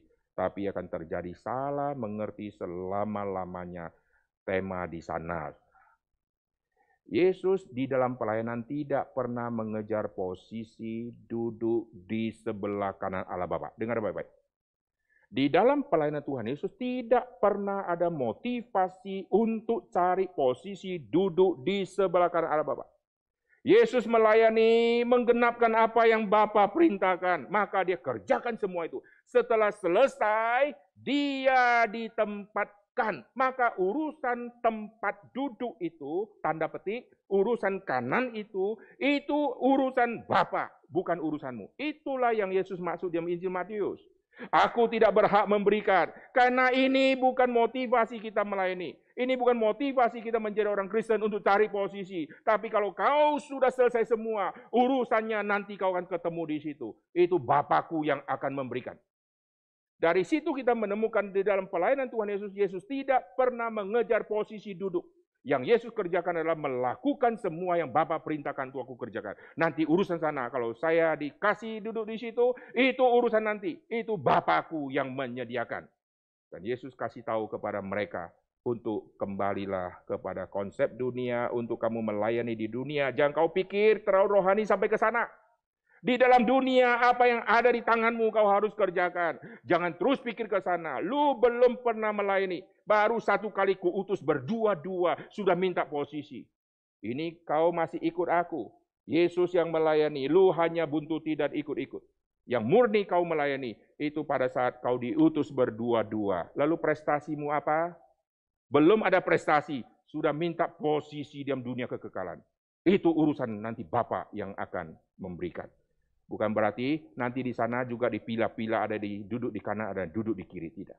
Jadi waktu bicara ada kanan dan kiri di sono, pada saat nanti, misalnya waktu kita mati, kita kembali ke sana, kita lalu ada kiri dan kanan, bukan berarti Allah itu ada posisi kanan dan kiri secara hurufiah tangan ini. Ini sedang bicara karena konteks kita di bumi, supaya kita mengerti Tuhan waktu berkata-kata, kita bisa bayangin, saudara. Di sorga itu nanti lantainya emas. Kalau di sorga ada emas, berapa karat, ada berat jenis nanti di situ, saudara. Nanti dia ngambang, emasnya ngambang. Lalu gimana? Lalu di sorga nanti ada benda-benda seperti yang ada di bumi ditulis di situ, berarti di situ ada. Enggak, ini cuma gambaran supaya kita mengerti di sana kira-kira seperti apa. Tapi tidak murni 100% sama barangnya seperti di sini. Kalau di sini bendanya berat berapa kilo, di sana juga beratnya berapa kilo, itu salah. Oke, sekarang kita kembali ya. Jadi Tuhan ada di sebelah kananku. Tuhan ada di sebelah kanan orang miskin. Untuk menyatakan apa? Pemeliharaan daripada Tuhan. Tapi apakah Tuhan hanya ada di kanan? Tidak, Tuhan Maha Hadir. Kalau Tuhan yang Maha Hadir, Tuhan bukan hanya di kanan, Tuhan ada di depanmu, di belakangmu, di kirimu, saudara. Di mana kau berada, Tuhan ada di sekelilingmu. Tuhan menyertai engkau bukan ada di kananmu saja. Nangkap maksudnya ya? Tapi dengan kalimat Tuhan ada di kananku, langsung mengerti, waduh Tuhan luar biasa. Tuhan membela aku dan seterusnya. Kalau saudara membaca di dalam Keluaran pasal 15, waktu Tuhan sudah memimpin bangsa Israel menyeberang Laut Teberau, nyanyian pujian dari Musa keluar kalimat, tangan kanan Tuhan. Kita lihat ayat ini, habis itu kita akan masuk ke Injil Matius untuk kita telusuri bagian itu. Kita akan lihat Keluaran pasal yang ke-15. Keluaran pasal yang ke-15. Ayat yang ke-6, tangan kananmu Tuhan, mulia karena kekuasaan. Tangan kananmu Tuhan menghancurkan musuh. Ingat ya, konsep militer tadi. Kanan yang pegang senjata. Apakah Tuhan pakai senjata? Tuhan menghancurkan musuh. Dikaitkan dengan tangan kanan. Oke? Jadi ini bukan bicara Tuhan ada kanannya, Tuhan ada kirinya. Ini dimengerti oleh orang waktu itu, orang bisa bayangkan karena dimengerti dengan zaman waktu itu. Orang pakai tangan kanan pakai senjata, tangan kiri pertahanan. Kalau senjata yang dipegang adalah senjata yang tajam luar biasa, lalu dia ahli menggunakan, maka kalau dia lempar lembing itu, maka akan tusuk ke orang itu. Ini namanya perang. Maka waktu Mesir dikalahkan, Tuhan menang. Tuhan menang dengan apa? Tangan Tuhan yang kuat, yaitu tangan kanan Tuhan. Tangan kananmu Tuhan menghancurkan musuh. Oke, nah sekarang kita kembali ya, sampai kepada perjanjian baru, Yesus berbicara tentang duduk tadi. Mari kita lihat di pasal yang ke-19, Injil Matius. Injil Matius pasal ke-19, Yesus mengatakan di ayat 28. Kata Yesus kepada mereka, aku berkata kepadamu, sesungguhnya pada waktu penciptaan kembali apabila anak manusia bersemayam di tata kemuliaannya, kamu yang telah mengikut aku akan duduk juga di atas 12 tahta untuk menghakimi ke-12 suku Israel. Kau nanti akan duduk. Duduk untuk apa? Untuk menghakimi. Tidak dikasih tahu, separuh di kanan, separuh di kiri. Yang kanan si A, yang kiri si B. Jadi Yesus hanya membicarakan akan duduk. Di dalam perjanjian lama, satu raja-raja tadi, waktu Tuhan duduk, malaikat berdiri. Ini bicara pelayanan. Sebagai seorang tuan rumah, kalau duduk, pelayan semua berdiri siap menunggu instruksi. Tuhan katakan A, malaikat langsung akan berjalan. Jadi kita melihat posisi berdiri ini sangat penting, yaitu siap untuk melakukan segala sesuatu yang diperintahkan. Dan posisi berdiri dengan posisi yang sudah siap. Ini posisi penting yang ditulis malaikat ambil posisi berdiri. Tapi kamu nanti akan duduk bersama untuk menghakimi. Wah, duduk. Enak ya, cuma duduk ya, menghakimi. Kalau begitu, yang kanan siapa, yang kiri siapa. Itulah yang diminta. Oke, sekarang kita kembali ke pasal yang ke-20 tadi. Di pasal yang ke-20, setelah pembahasan tentang yang pertama sama yang terakhir, yang awal sama yang terakhir, di pasal ke-20, pemberitahuan kali ketiga, Yesus akan mati. Lalu masuk dari ayat 20, terjadilah permintaan ini. Lalu lihat ayat ke-22. Kamu tidak tahu apa yang kamu minta. Jadi urusan duduk dikaitkan dengan urusan cawan. Dapatkah kamu meminum cawan yang harus kuminum? Apa kaitan duduk sama cawan? Kata mereka, kami dapat. Cawan ini nanti bicara cawan penderitaan yang Yesus harus lewat. Ini adalah cawan kematian. Demi menjalankan kehendak Bapa, Yesus harus minum cawan pahit ini. Biarlah kehendakmu yang jadi, bukan kehendakku. Itu pergumulan yang sangat berat di Taman Getsemani. Sampai beratnya luar biasa. Peluhnya menetes seperti darah itu. Itu begitu sulit luar biasa. Kau sanggup? Kami dapat. Lalu ayat 23.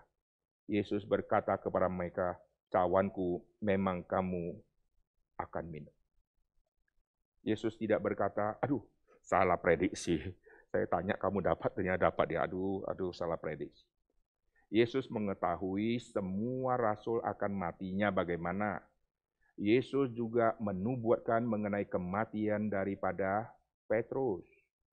Lalu nanti dalam Kisah Rasul melalui Agabus menubuatkan mengenai kematian Saulus.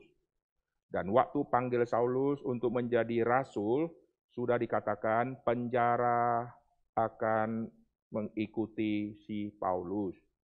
Kau akan menderita oleh karena namaku. Kau akan ditangkap. Jadi kematian rasul diketahui oleh Tuhan. Yesus mengetahui kematian daripada Petrus, nanti kau matinya akan bagaimana. Lalu murid terbaik atau murid penting tadi yaitu Petrus, karena pemimpin tadi. Lalu sisa dua bagaimana? Yaitu Yakobus dan Yohanes. Yesus menubuatkan kematian mereka, ayatnya yaitu di sini. Tidak ada ayat lain mengenai kematian daripada Yohanes dan Yakobus. Waktu Petrus tanya, kalau aku matinya kayak begini, bagaimana dengan Yohanes itu? Itu bukan urusanmu. Kalau aku mau kasih dia hidup panjang, itu bukan urusanmu gitu ya. Berarti matinya gimana ya? Tidak jelas. Matinya dua rasul, yaitu Yakobus dan Yohanes, dinubuatkan di sini. Kau akan minum cawan pahit. Yesus matinya ditangkap, Yesus matinya diadili, Yesus matinya dikerjain habis-habisan, kau akan mengikuti jejak itu. Maka banyak komentari waktu membahas ini, mereka mentafsirkan banyak. Pak Tong mentafsirkan ayat ini, Yakobus dan Yohanes, mereka betul-betul mendapat posisi kanan dan posisi kiri. Siapakah yang dapat di kanan? Yang dapat di kanan adalah Yakobus. Yakobus dapat yang kanan, Yakobus dapat yang kiri. Sekali lagi ya, ini kanan dan kiri bukan duduk hurufiah tapi simbolis ya. Kanan Yakobus, kiri adalah si Yohanes. Maksudnya apa? Maksudnya berhubungan dengan minum cawan pahit. Ini adalah mati syahid. Maka di dalam 12 rasul, Pak Tong tafsirkan ini menarik ya.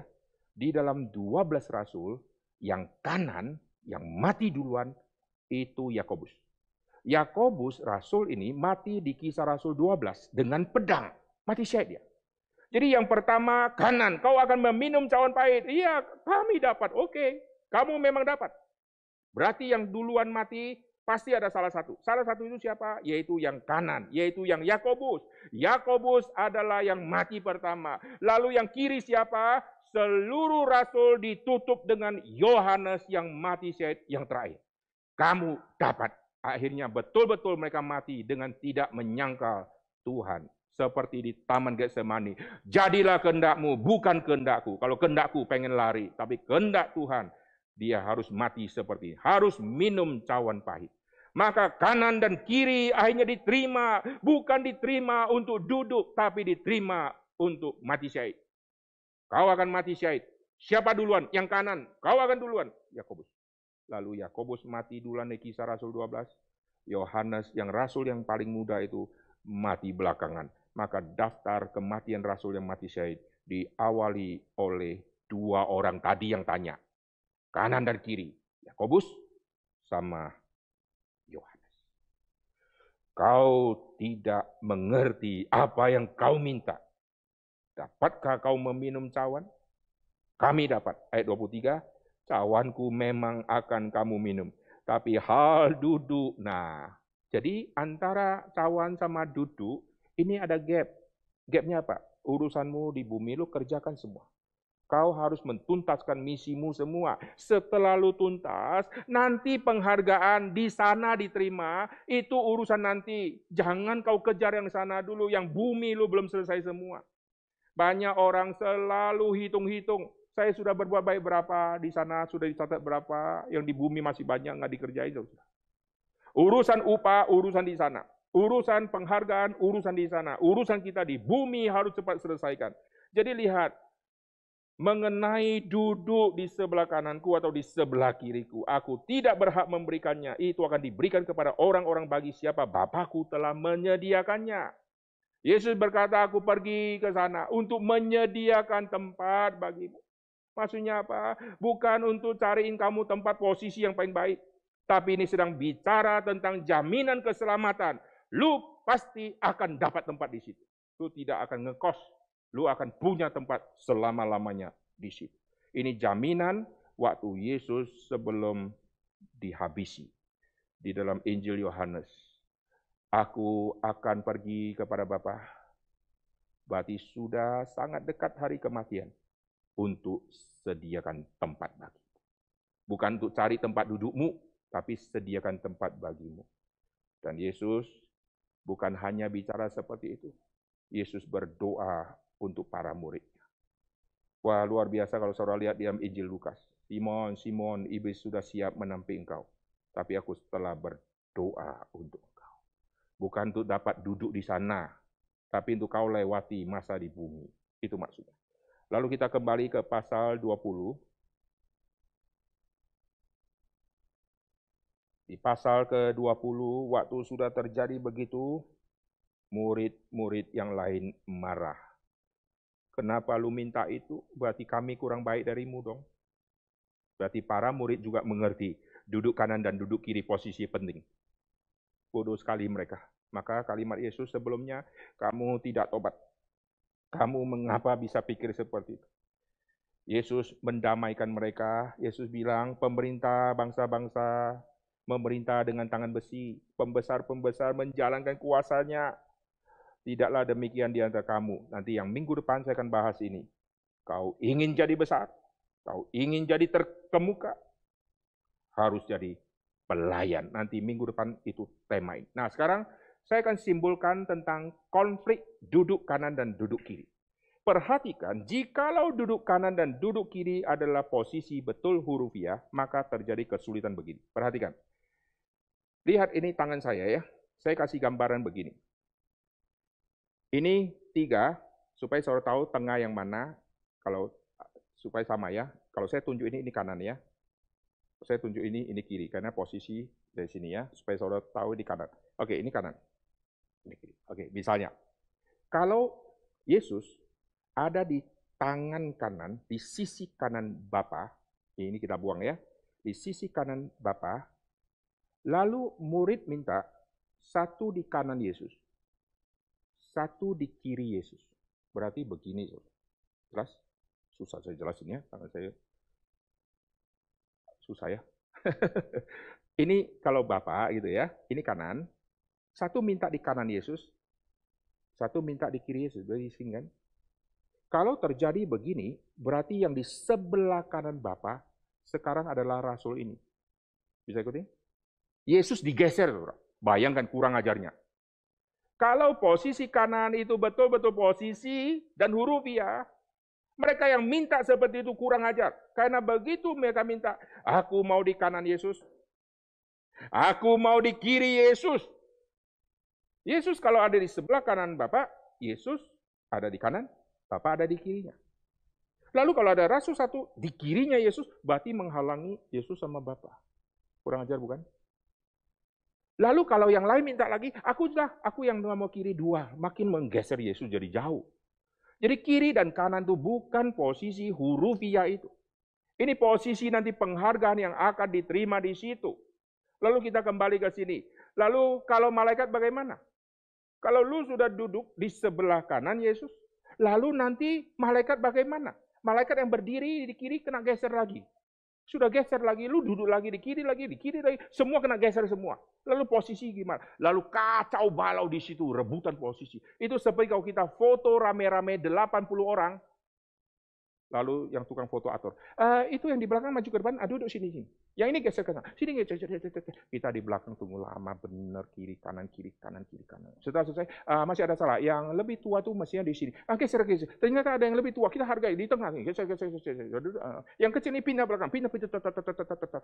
Nanti di surga repot kayak begini, saudara. Mati satu lagi, ternyata yang kanan. Geser lagi, geser. Yang kiri. Yang di sana kiri kanan. Wah, kacaunya luar biasa. Nah, sekarang kita kembali ke sini. Jadi untuk urusan minum cawan, kami dapat. Maka kau harus konsentrasi untuk selesaikan ini semua. Di dalam dunia, orang belum layani apa-apa, sudah pikirkan nanti di sana enaknya kayak apa. Inilah yang terjadi di banyak orang Kristen sampai hari ini. Banyak orang Kristen kenapa tidak melayani? Karena sudah pegang di situ, aku pasti masuk. Aku pasti diterima di sisi Tuhan.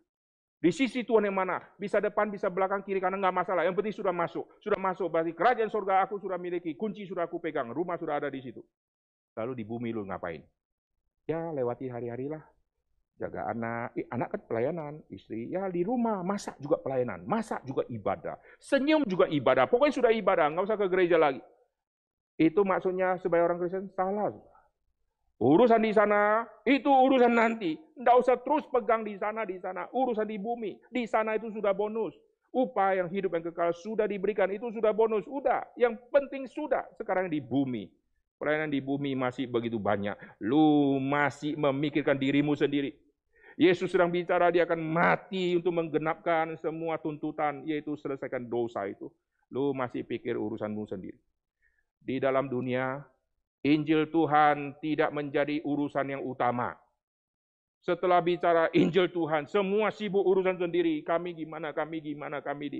Yesus sedang bicara, aku lagi ditangkap, disiksa. Ini semua tema pemberitaan Injil. Pemberitaan Injil yang adalah tema utama dikucilkan. Lalu tema keluarga itu yang diangkat.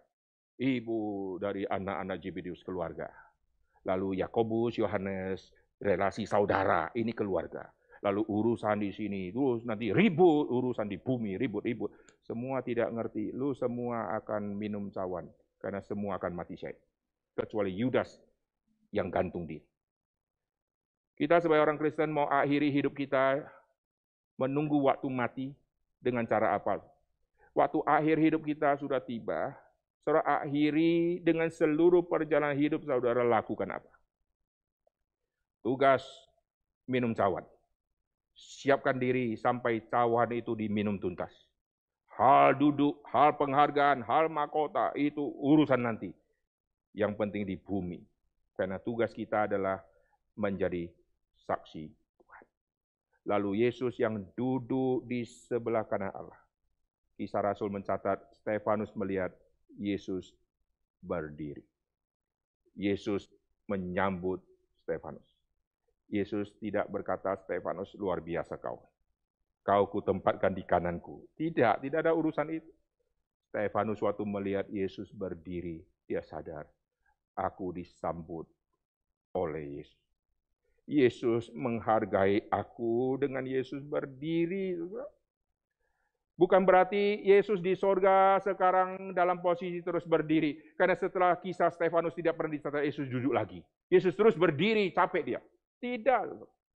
Waktu Yesus duduk di sebelah kanan sudah menang. Lalu Yesus berdiri maksudnya apa? Demi satu Stefanus ini Yesus berdiri. Yesus menghormati Stefanus ini. Yesus pernah berkata, barang siapa melayani aku, dia akan dihormati oleh Bapa. Kalau melayani Yesus dihormati Bapa, melayani Yesus pasti dihormati oleh Yesus. Maka kisah Stefanus membuktikan Yesus menghormati Stefanus dengan Yesus berdiri menyambut Stefanus. Dan Stefanus tidak punya konsep, kalau begitu Yesus sudah berdiri, maka matilah semua orang yang lempar aku dengan batu. Kesembuhan ilahi terjadi, lukaku sembuh. Tidak. Waktu Yesus berdiri, dia tahu Yesus menyambut dia pulang. Terimalah rohku. Wah, Stefanus luar biasa. Saya percaya Stefanus pasti ditempatkan di posisi yang sangat mulia, sangat terhormat. Tapi apakah kanan atau kiri itu bukan urusan kita. Pokoknya dia dihargai, dihormati. Demikian juga kita bisa masuk ke surga saja sudah anugerah besar. Lalu dikasih penghormatan, dikasih anugerah, dikasih mahkota, itu sudah bonus double-double. Maka kanan dan kiri. Sekali lagi kita kembali. Posisi kanan dan kiri, kita hanya bisa bedakan selama kita ada di dunia karena budaya. Tapi di dalam hal kerajaan surga, itu tidak ada posisi seperti itu untuk kita duduk secara hurfiah. Tapi ada perbedaan, penghargaan, dan penghormatan yang diberikan. Masuklah hambaku yang setia. Kalimat ini tidak akan keluar kepada semua orang yang masuk ke surga. Hambaku yang setia, yang kurang setia, yang agak malas-malas, nggak pernah akan dapat kalimat itu. Lalu mahkota kebenaran tersedia bagiku, itu kata Paulus. Paulus punya penghormatan yang dia terima dari Tuhan karena sudah melayani Tuhan. Pasti melampaui semua orang yang malas-malas, yang baru mulai pelayanan, akhirnya mati, dia dapat sedikit. Tapi yang layani Tuhan dapat penghormatan yang luar biasa. Nah, itulah nanti yang kita akan terima di situ. Itu sukacita besar. Terakhir, saya kasih contoh. Semua karyawan yang kerja di satu perusahaan, bos evaluasi semua karyawan. Setelah itu bos panggil semua orang ikut perjamuan makan bersama bos utama. Semua penasaran, siapa bos utama kita? Selama ini kita hanya tahu nama, tidak pernah lihat mukanya datang ke kantor. Ini bos hebat. Begitu sudah ada di meja perjamuan, lalu bos itu sudah taruh tanda, suruh sekretaris taruh tanda di kursi-kursi yang dekat sama bos dan kursi terhormat. Lalu dikasih nama. Semua karyawan yang masuk, lalu mulai dipisahkan. Yang ini duduk di pas dekat sama bos. Senang nggak waktu difoto, saudara? Oh, bangganya luar biasa, saudara. Yang ini di sini, yang lain di ujung semua. Yang duduk di ujung juga harus bangga karena sudah masuk, tapi duduknya di ujung. Itu maksudnya ya, sudah sama-sama ada, tapi di ujung. Di ujung juga sudah syukur, karena boleh masuk, yang lain tidak boleh masuk, lu yang diundang. Lalu yang ada di posisi dekat, wah ini sukacita besar. Lalu bos katakan, selama ini saya memang tidak pernah ketemu kalian secara fisik, tapi saya mengamati semua kalian dengan CCTV. Wah, kita kaget, pantas ada CCTV, kita kira sudah mati. Saya amati kalian, dan saya dapat laporan dari banyak. Saya tanya semua bawahan saya, yang ini kerjanya gimana, yang ini rajin.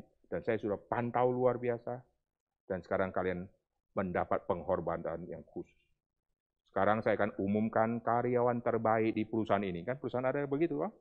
Maka karyawan terbaik yang sudah diumumkan, nanti besok wajahnya dipajang di kantor, kasih foto. Bangga gak dia? Tapi setelah dipajang, jadi rusak dia.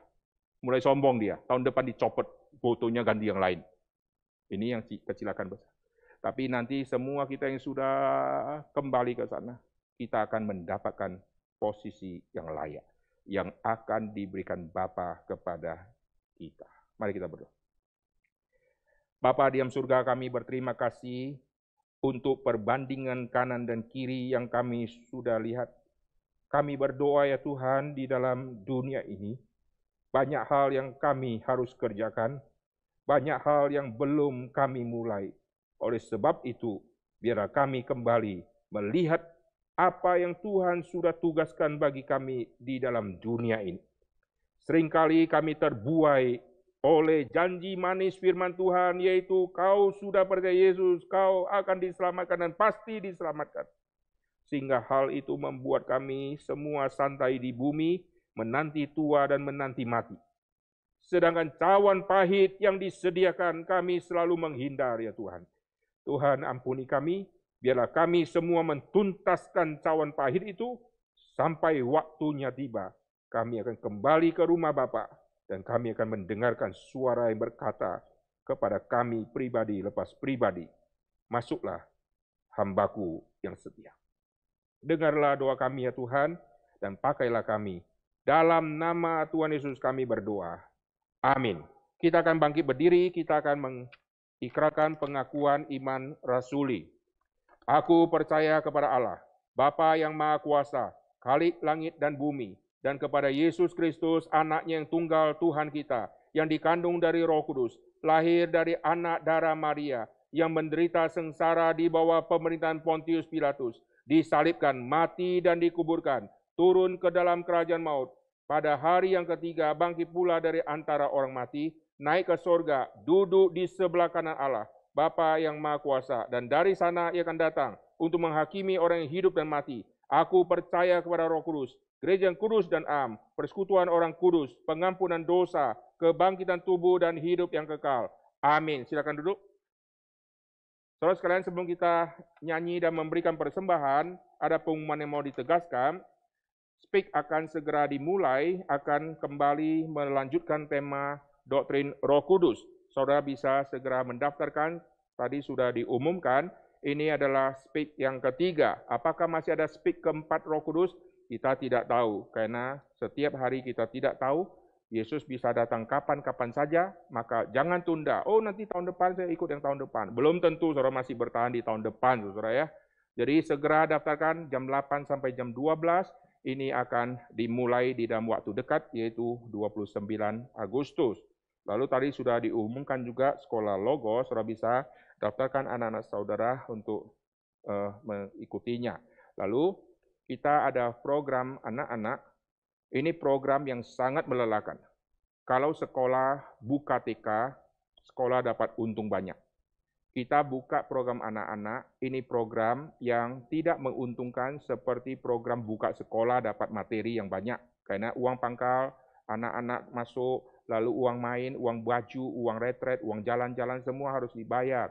Maka orang kalau buka sekolah, lebih untung buka playgroup, buka yang sekolah anak-anak. Kalau sudah buka universitas, itu akan tekor banyak. Saudara.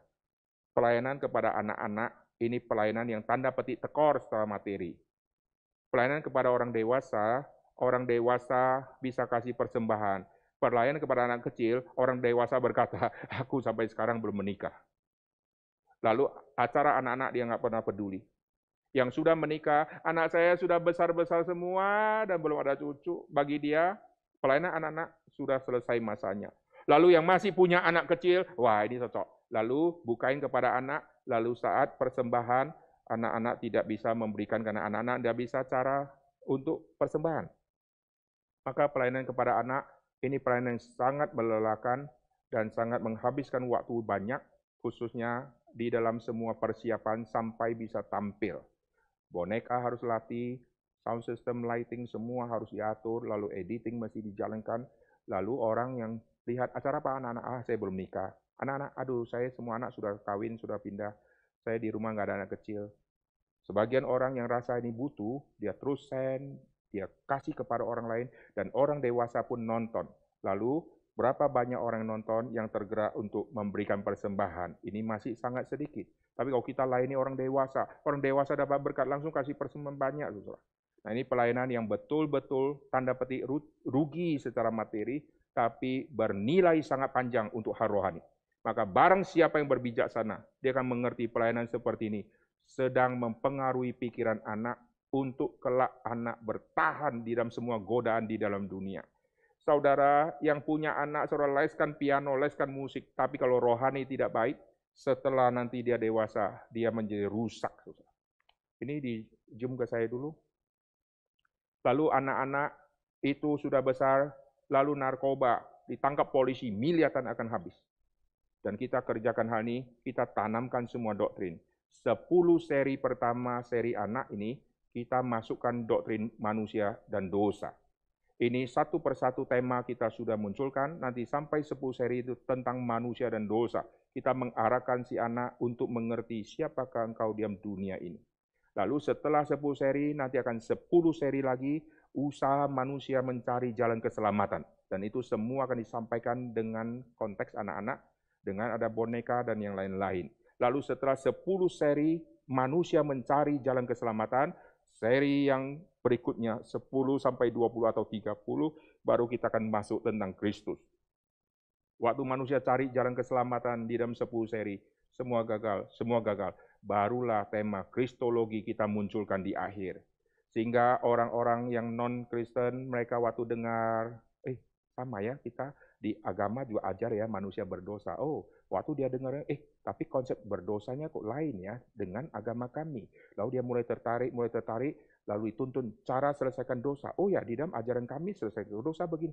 Ternyata nggak bisa ya, setelah nggak bisa, lalu bagaimana? Nanti tema kristologi kita akan munculkan. Oke, saudara sekalian, saudara yang digerakkan oleh Tuhan untuk berbagian mendukung pelayanan anak ini, saudara bisa memberikan persembahan di rekening yang sudah dicantumkan. Barang siapa yang ikut mendukung, berarti saudara ikut anak-anak bisa dilayani. Saudara. Dan ini semua pelayanan yang sangat sulit, karena tidak semua orang tergerak untuk pelayanan anak-anak.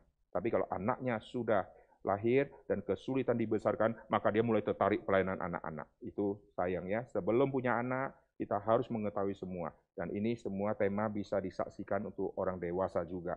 Dan kami taruh linknya ada di YouTube, sehingga saudara masih bisa mengikuti seri ini. Dan kita sudah sampai ke seri 3, nanti seri yang keempat kita akan lanjutkan lagi. Penyebab manusia berdosa. Seri kelima, siapakah keturunan perempuan? Ini membahas siapa? Belum bicara tentang doktrin keselamatan. Keselamatan nanti ada serinya ya. Oke, saudara sekalian, kita akan memberikan persembahan. Kita setiap kali kebaktian umum, kita ada 2 kantong. Nanti akan ditampilkan kantong pertama dan kantong kedua. Kita akan nyanyi lagu nomor keempat, Ikut Yesus. Barang siapa yang ingin mendukung, baik asik ini, tema anak-anak ini, saudara bisa kirim ke rekening yang tadi khusus untuk pelayanan anak. Kalau saudara kirim ke rekening gereja, kasih kode untuk asik gitu ya. Kalau bisa langsung ke rekening asik tadi ya. Oke, kita akan nyanyi lagu nomor 4, Bersama Yesus Berjalan Menuju Lembah, Ikut Yesus. Kita nyanyi sambil memberikan persembahan.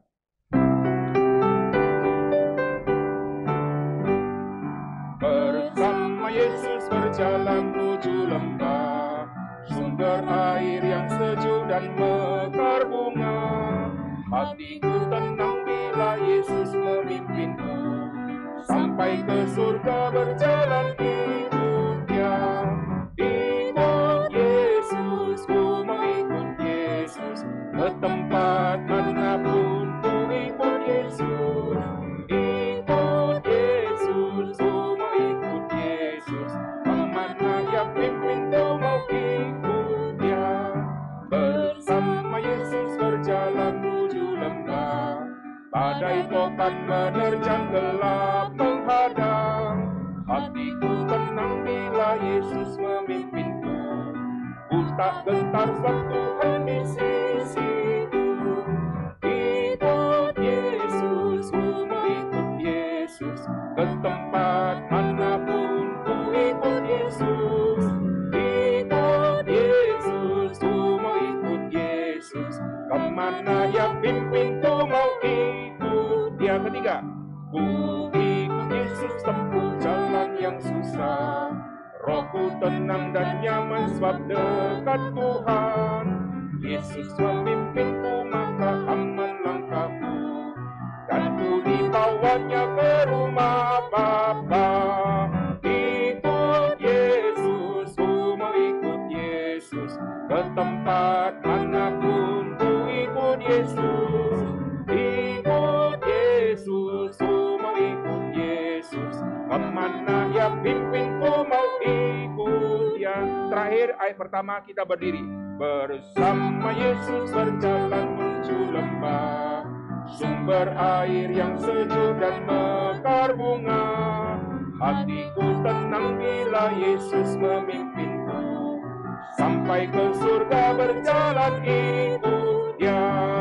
Ikut Yesus, ku mau ikut Yesus, ke tempat manapun ku ikut Yesus.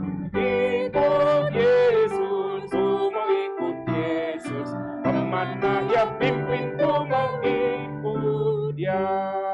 Kita tundukkan kepala, kita berdoa untuk persembahan. Bapa di dalam surga, kami berterima kasih untuk semua acara yang Tuhan pimpin dari pertama mulai sampai nanti akan berakhir, khususnya dalam kebaktian umum ini. Tuhan berkatilah setiap orang-orang yang akan menyaksikan melalui live yang ada di YouTube, yang akan linknya ada di situ. Tuhan berkatilah setiap anak-anak Tuhan dari gereja manapun.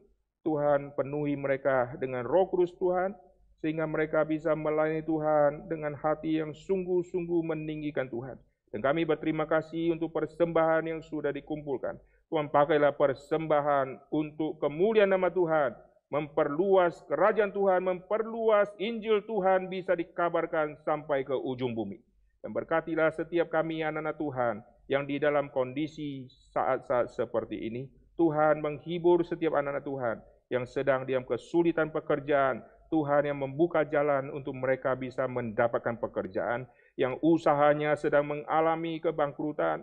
Tuhan yang akan memulihkan kondisi keuangan mereka. Dan saat Tuhan sudah memulihkan, biarlah mereka tidak melupakan jasa baik dari Tuhan, dan mereka yang sudah dipulihkan, mereka yang sudah mendapat berkat yang daripada Tuhan, apa yang diberi oleh Tuhan, yang diberi banyak, akan dituntut banyak oleh Tuhan. Oleh sebab itu, setelah anak-anak Tuhan dipulihkan, Tuhan berikan kepada mereka hati yang lebih giat lagi untuk melayani Tuhan. Terima kasih Tuhan, berkatilah gereja-gereja Tuhan, berkatilah orang-orang yang sudah memberikan persembahan. Dengar doa kami, dalam nama Tuhan Yesus kami berdoa. Amin. Dengan tetap berdiri, kita akan nyanyi doksologi, lalu kita akan akhiri kebaktian ini dengan doa berkat.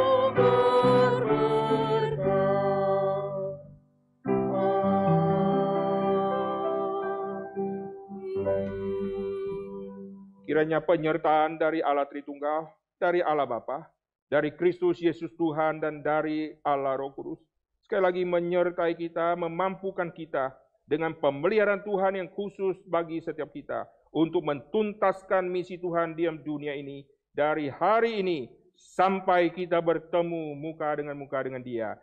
Amin.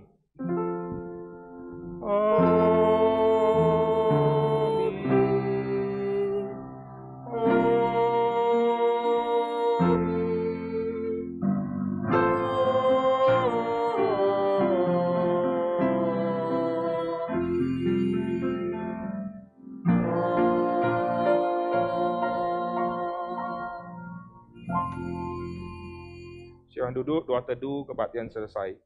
Tuhan memberkati.